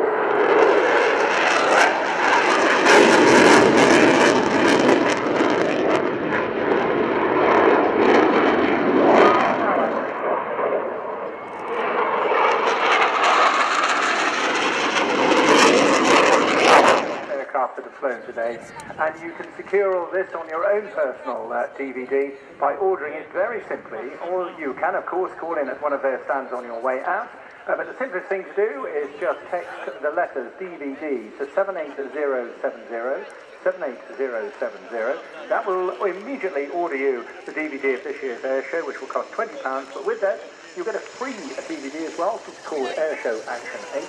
And the Finnish Air Force FA-18C Hornet then, backtracking the runway while we've got a few moments. Takeoff direction, of course, into wind, so that means runway 27 today, therefore going from right to left in front of us.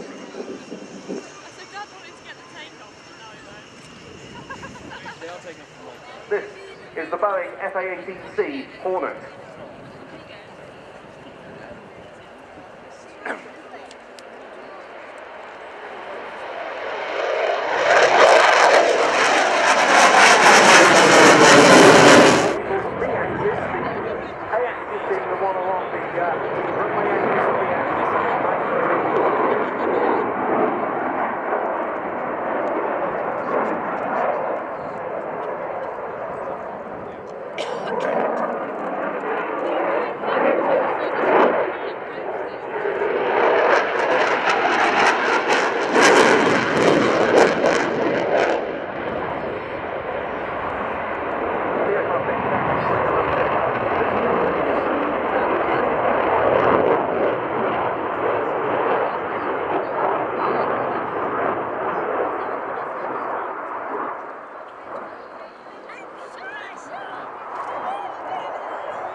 Around about 25 alpha, fly-by-wire on this aircraft, of course, updated to Super Hornet status. All of the controls working very hard to keep this aircraft straight and level.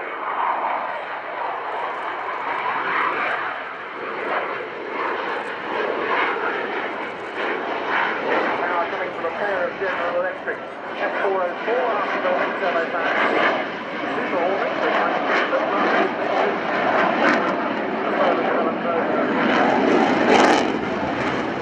high alpha. Well, here's the Finnish Cobra.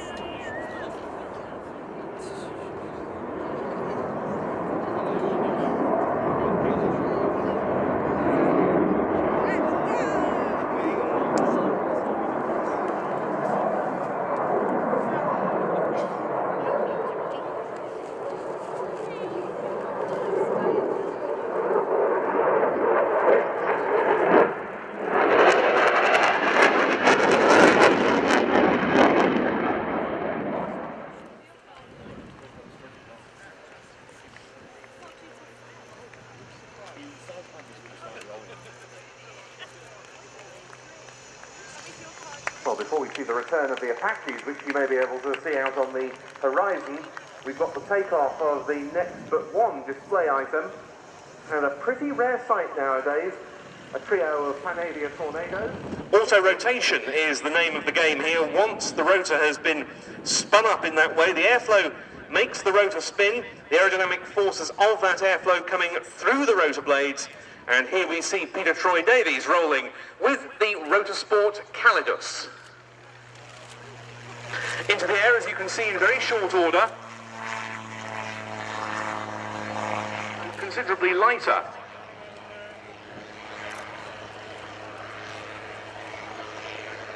And while the rotor is used for control in flight, it really is a very simple system indeed.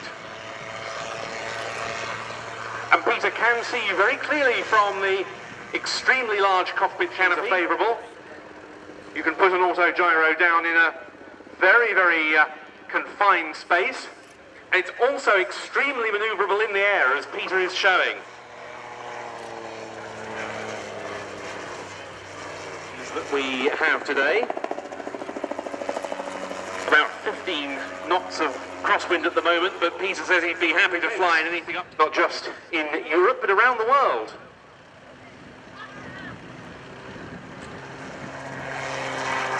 Indeed, in July, he was invited to display a Calidius, not this one, but another one, at the huge AirVenture show, the world's largest air event at Oshkosh in Wisconsin.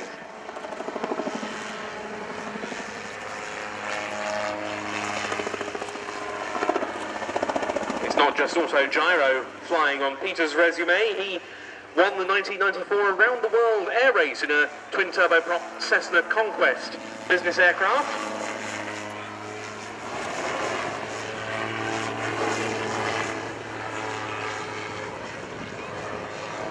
And here another demonstration of the sheer controllability of the auto gyro in Expo is based near Blackpool.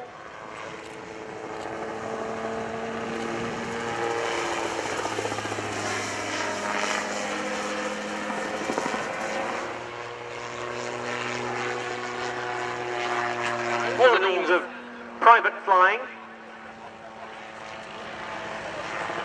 and there are plenty of people offering instruction on them as well.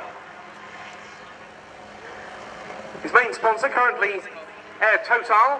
Peter was telling me earlier that he is of course always on the lookout for new sponsors to help him in his endeavours, so if you're interested, go and see him after his display.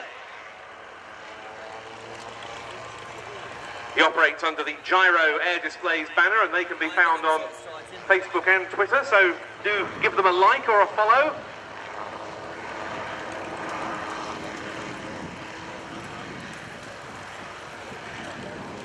And it's interesting in this anniversary year, the 75th anniversary year of the Battle of Britain, which we'll be commemorating later, to reflect on the fact that auto gyros have had military roles, not least 75 years ago. Very different machines to this, I hasten to add. Much larger and bulkier Avro rotors.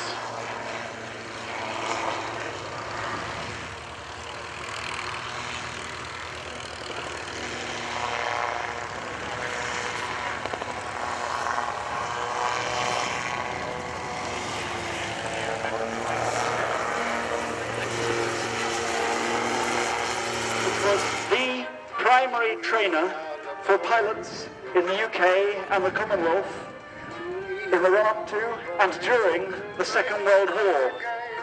And indeed, Tiger Moths were actually stationed here at Shoreham in the immediate years and months before the outbreak of war. And of course, Shoreham became far more famous for the Spitfires, Dit is vliegtuigen waarmee wij de demonstratie uitvoeren van de originele Piper Cherokee P28 dateert al van 1961. En sindsdien is het robuuste toestand nauwelijks veranderd. Wereldwijd vliegen zo'n 33.000 Pipers P28. Piper P28 is een laaddekker met een vast landingsstel hier van Amerikaanse origine. Die plaats biedt aan de piloot plus 3 passagiers. En hij wordt voortgedreven door een luikelingzuigenmotor van 160 pk. leeg weegt de fighter 650 kilo en het maximumgewicht bedraagt 1100 kilo. Ons vliegtuig kan een maximumsnelheid halen van 230 km per uur, terwijl de stalsnelheid, en dat is de langst mogelijke snelheid waarmee het vliegtuig in de lucht kan blijven, zo ongeveer 90 km per uur bedraagt. Nu een motor van 160 pk en hier ziet u het.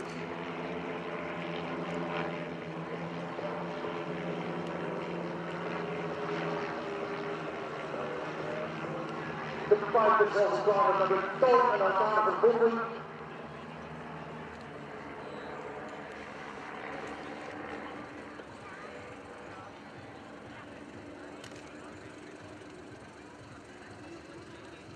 Want vergis u niet, daarboven is er wel wat turbulentie en wind.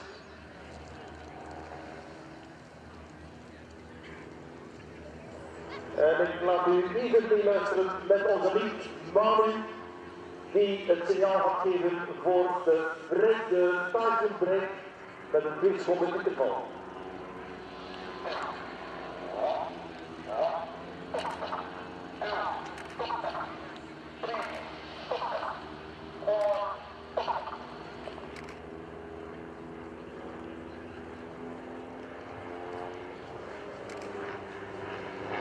Tijdens maandenderlijk manoeuvre kunnen tijdelijk krachten ontwikkeld worden tussen 2 en 3 maal de zwaartekracht. Gewoon, ik zou zeggen, effectief überhaupt gemakkelijk 3 keer meer, maar dit is ongeveer de limiet van onze paardentoestellen en het is toch wel trekken en sleuren.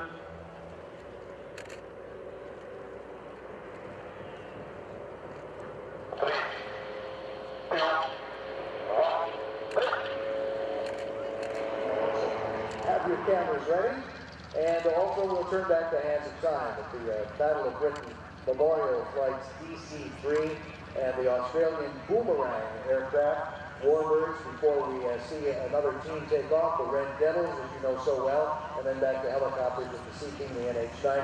I should point out that Rex Pemberton, base jumper, and parachutist, and mountain climber, and there is the Blaze team come in, so performing the career arrival into the Mantaloop.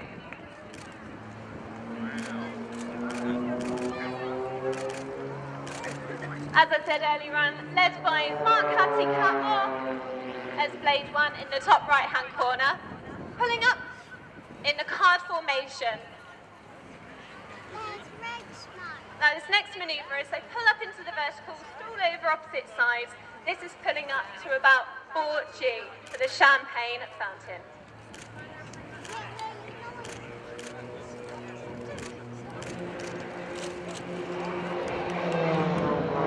Speed 300 miles per hour, only flying up 12 feet apart.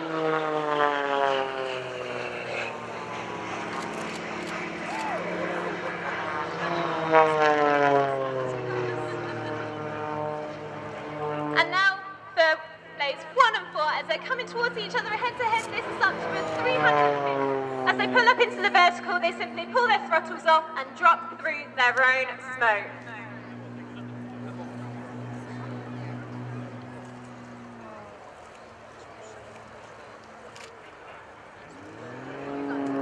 I heard a few girls in the audience that please only fill in the negative G and push up to the snap roll. Earlier on I mentioned we flew the likes of James Corden. He flew this manoeuvre.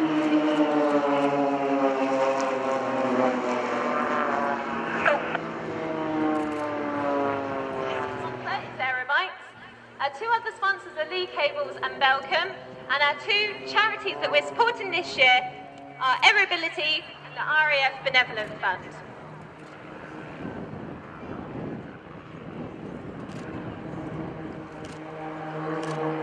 As I said, the title sponsor this year is Aerobites. They are a leading flight safety software company, so we are incredibly honoured to have their logo across our wings.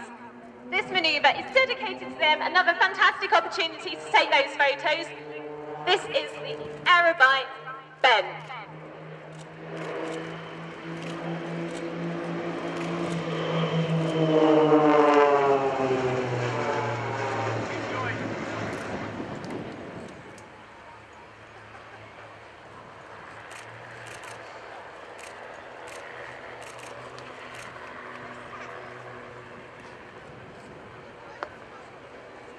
Now, as they form a line of stern, this next beautiful manoeuvre is dedicated to those brave souls who fought in the Battle of Britain.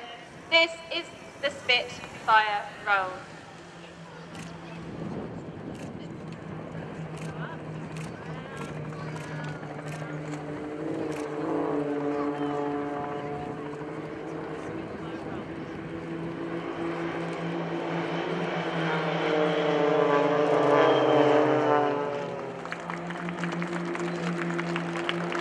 Give them a wave, ladies and gents, as they come across. They'll be able to see you.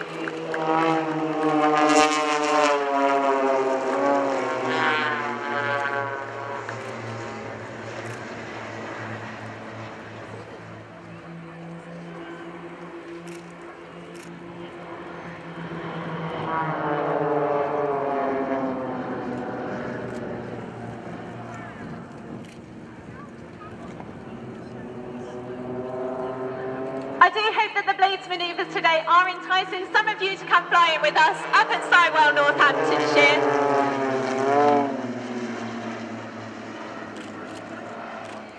This next manoeuvre, as they pour their smoke on, is for the whirlpool.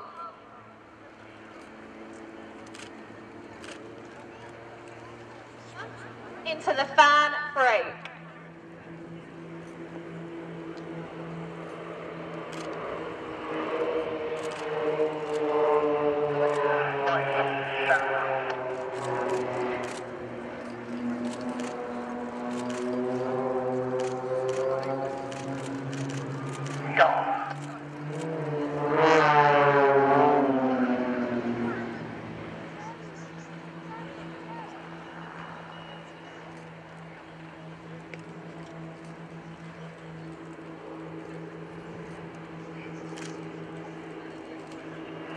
As I said before, we've taken some fantastic people flying with us, especially the likes of Buzz Aldrin. Now, Buzz actually told us.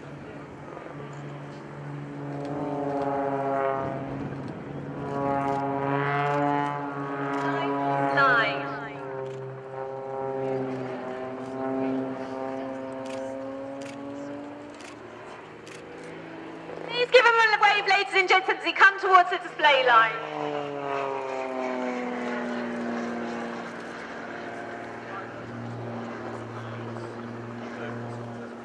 Now this next manoeuvre as he's performing, he's spinning around, also looking for his teammates. This is for the torque bump.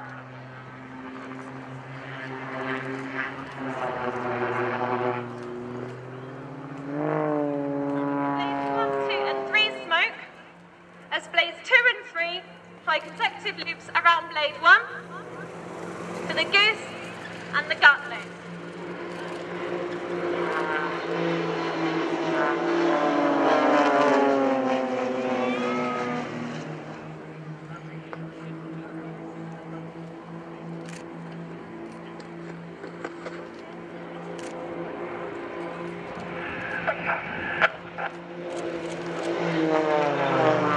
Spitfire and to win a day with the Royal Air Force Aerobatic Team, the Red Arrows, and you can find out more about both of those in the souvenir programme. But next up is one of our local favourites, and here to talk you through is Phil Randall.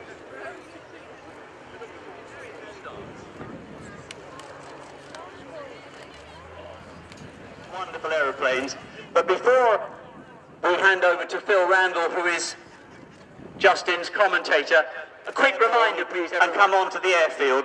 We've retrieved a few bits already. Polythene bags are probably the worst.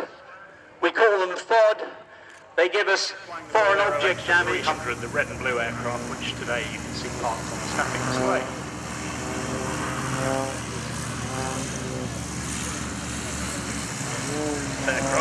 Today's refreshing addition to the display circuit, flying very much in the spirit of the late Ken Wallace.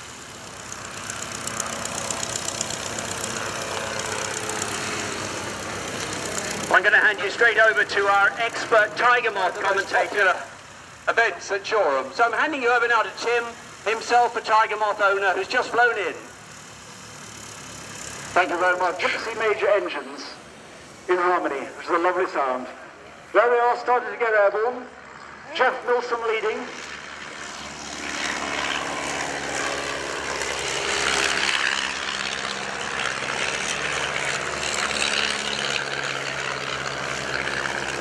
total of 8 in flying condition. That is an amazing survival record for any sort of machine of that era.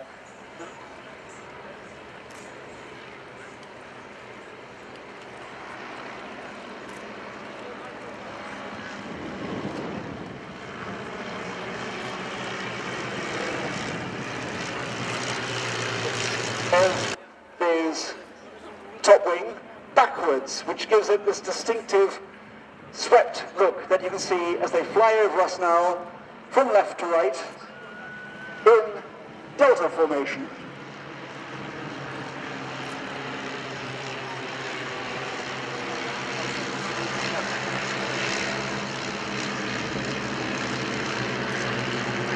That is perfect. Do take a photograph.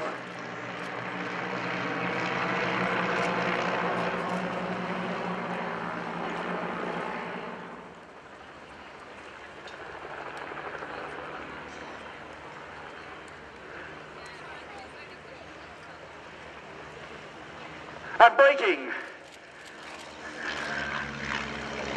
And now they'll turn sharply and charge towards one another.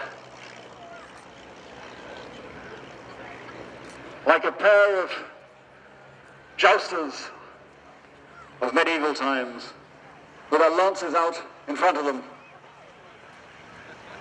And they'll get close, but not too close.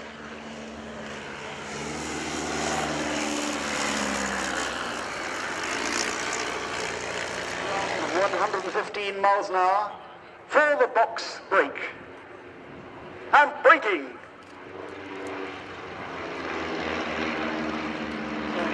As every part of that has been painted. There's Jeff Nilsson's though in the green, and you can see that his fuselage has been painted over the silver, being flown by David Wildridge, former fighter pilot. And now Adam Clark in his 6th only. That's the Meet the Pilots tent, which is just behind the commentary position by the RAF simulator and the refreshments tent. You can currently meet the Swordfish crew, the Royal Navy Historic Flight Swordfish crew.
per il cuore delle frecce tricolori, 5 da sinistra, 4 da destra.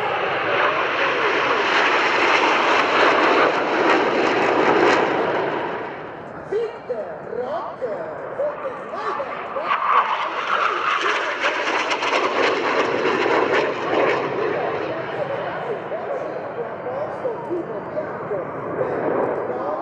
Ladies and gentlemen, women and children, prendere for formarsi di rock, di frecce tricolori Last.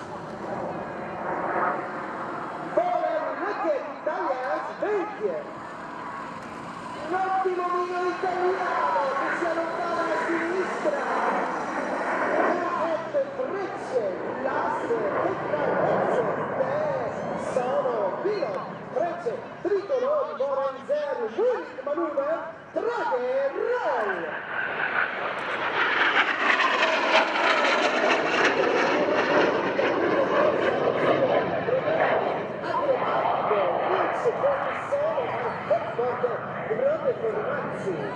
Onder leading van Meijer, Mirko, Castelli, Clemens and Lugo and Dovol in Swan Formazzi.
A destra, be ready with your cameras. 3, 2, 1, picture!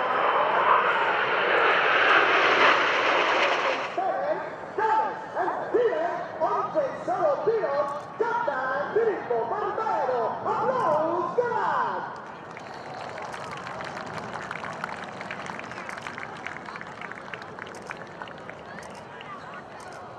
Ed era la scampanata, the train slide for our solo pilot, Captain Filippo Barbero, but they didn't get to it is the new captain.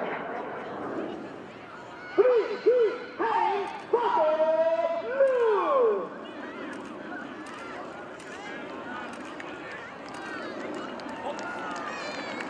Ed alla cintura, ultimamente per lui, Victor Rock, 3, Rolls, Ron, Deas, Boris, and then Christy Megan, and now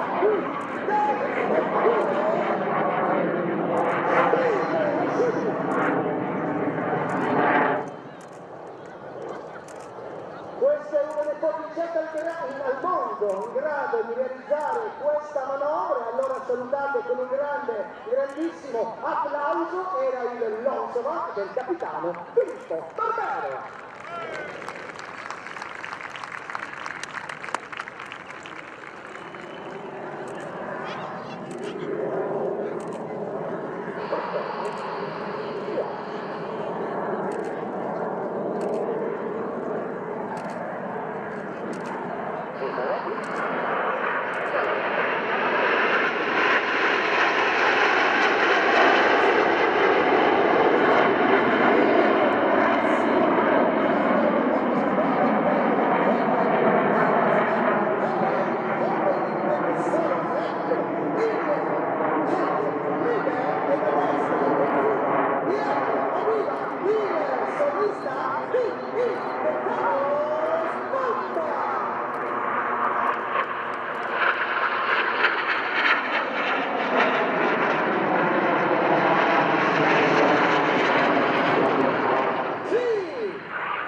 Il solista ci ha presentato di nuovo l'acrobata Luxcieul Ember, Cri Cri, Kunen, Pemberton.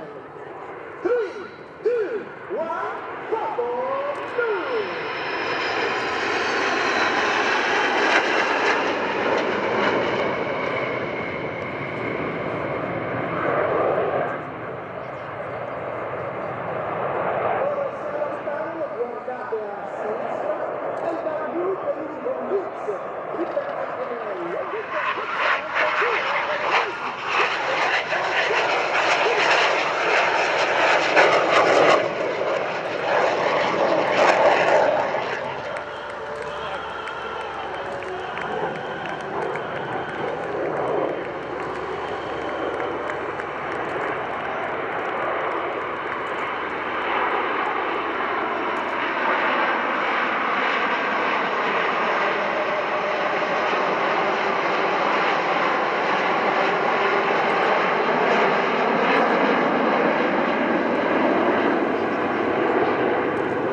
RV8s and one lead aircraft, which is the RV4.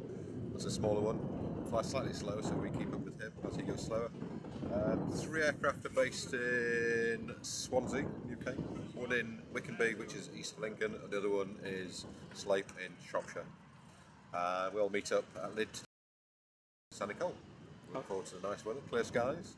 Hopefully the wind will die down a little bit, make it a little bit easier for us. Having been here before on previous aircraft, we're looking forward to a nice show.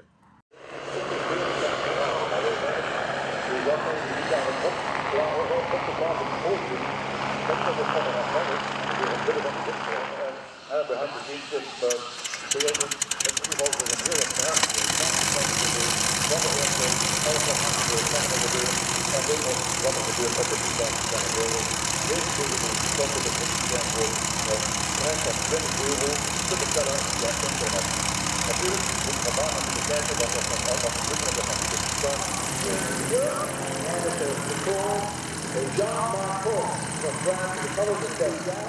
sat there like glue. There's no actual metal straps between them.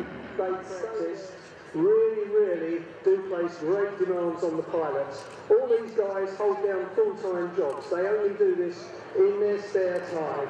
Now here we are, ladies and gentlemen, Team Raven, single formation, pulling up now for a barrel roll. Just imagine what numbers 2 and 3 are having to do. The man on the outside is going full throttle, pulling lead, pulling hard. Science is the aerobatic pilot's friend, ladies and gentlemen. Flight can be converted into speed. Speed is what you need. You need the right speed for the next figure. Flying away, they have to go hard. They turn, they dive down, and now we're going to see them pulling up with their smoke on. Up they go. Get your cameras ready, because I think this will be a good one. Look at the spacing on that, ladies and gentlemen. Absolutely perfect formation. And as they come back down, you'll see them burst away. And I should say, therefore, I am distinctly obliged to say that they're willing to make every pilot into the open. And just proves that there's Gerald hanging on to the deck, or up on the outside, as the team do a good closer with perfect formation once again. Look at that. Safety to 100 kilos, less than a family car. Total combined horsepower of this team, less than half that of the Spitfire which we saw earlier. And here they come, ladies and gentlemen, for their final figure. Get the cameras ready, this is going to be brilliant.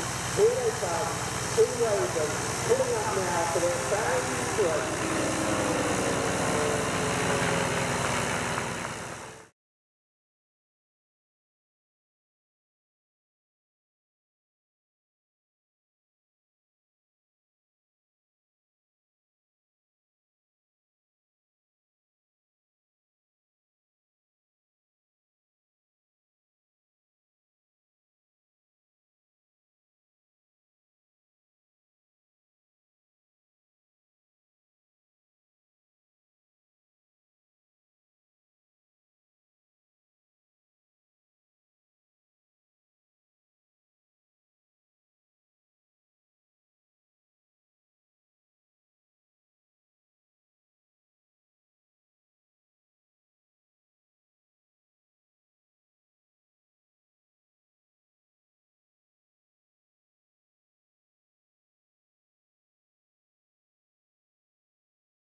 for your excitement and pleasure. This afternoon, programme will include the Hunter. If you look there, he's accelerating down, and Mike will go shortly there. It's released, and they'll catch each other up there. This is the aeroplane. A superb job here by Mike. Full-size lad. He comes from Cambridge with his extra 300 SP. German aircraft is his children. He's got a 300 horsepower Lycoming 6-cylinder engine up front there. And they fly together. You can see Mike is this side. Up there like that. Mike is this side, and up they go together. Look, pulling up together. Smoke on both of them. Mike's aeroplane's an extreme composite aircraft called the Extra 330 SC, this one, which is about 10-foot wingspan. There are the models in this side, look, this side of us, like that. And Chris is keeping an eye on it. Pull up there now, into a loop. Over the top, the smoke's called opti-smoke being used on the model. And a massive brilliant ZDZ. This side, over the top they go. Next week they'll be at another air show. I expect our Peter alongside me will be there. Little Granston next week. The air show there. Very, very popular. Pull up in the air now.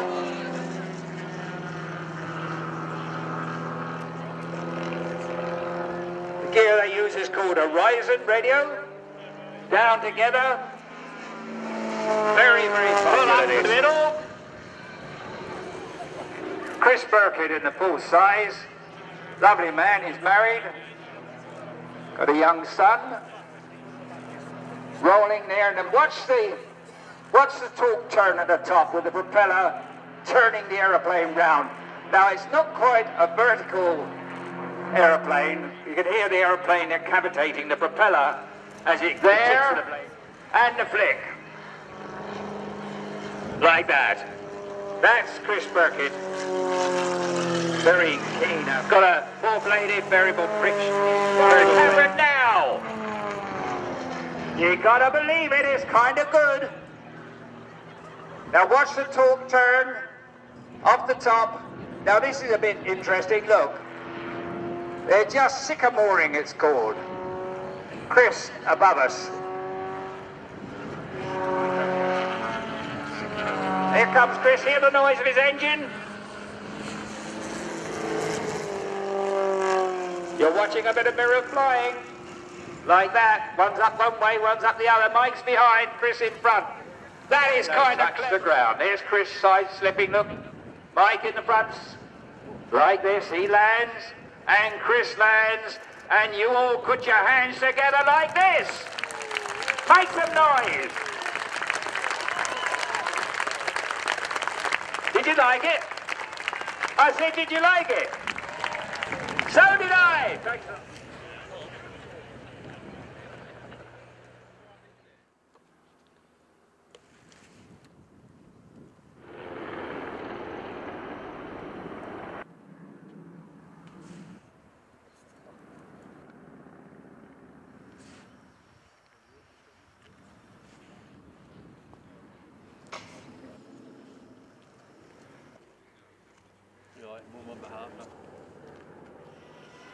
Ik ben kamerafvlieger Tom de Moortel en ik neem Gizmo en ik ben de nieuwe displaypiloot voor de Belgische luchtmacht tot de F-16.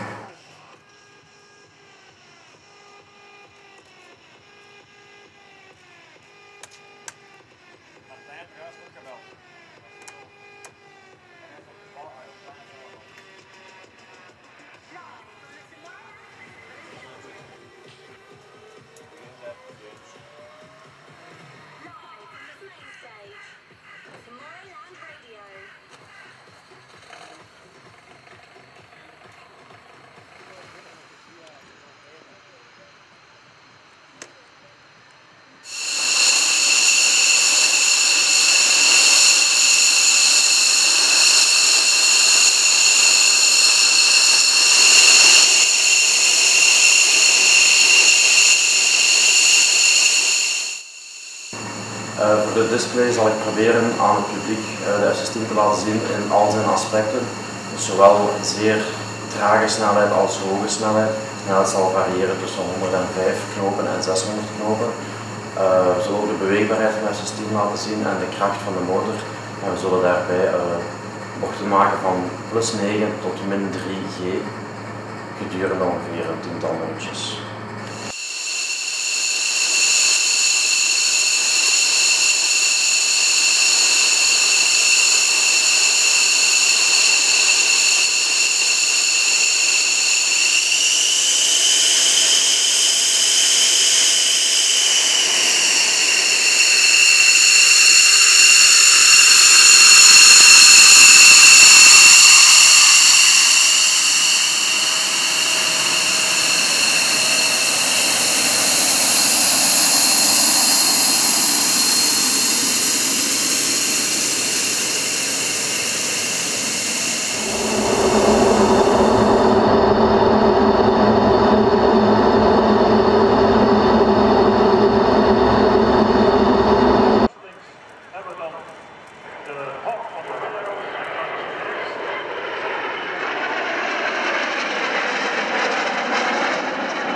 Een slow speed pass dus aan trage snelheid. Heb ik gezien bij de F-18 tot hier. Ongeveer hetzelfde op 113 knopen, dus 200 km per uur.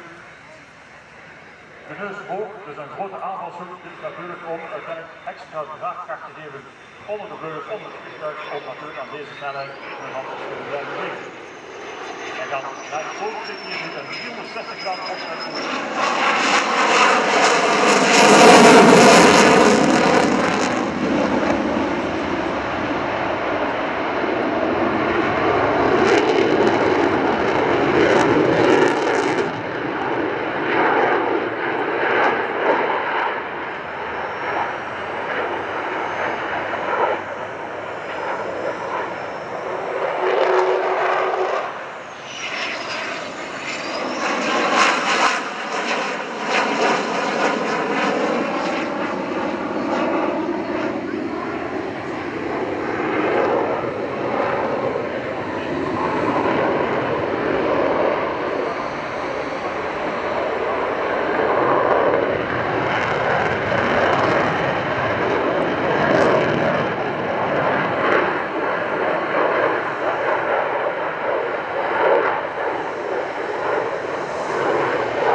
We kennen ondertussen al een doorgang aan de hoge snelheid.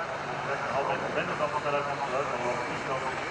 Tweemaal de snelheid van het geluid van de rechter. Dat zijn weer een signaal van dit.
Don't cry because it's over, smile because it happened.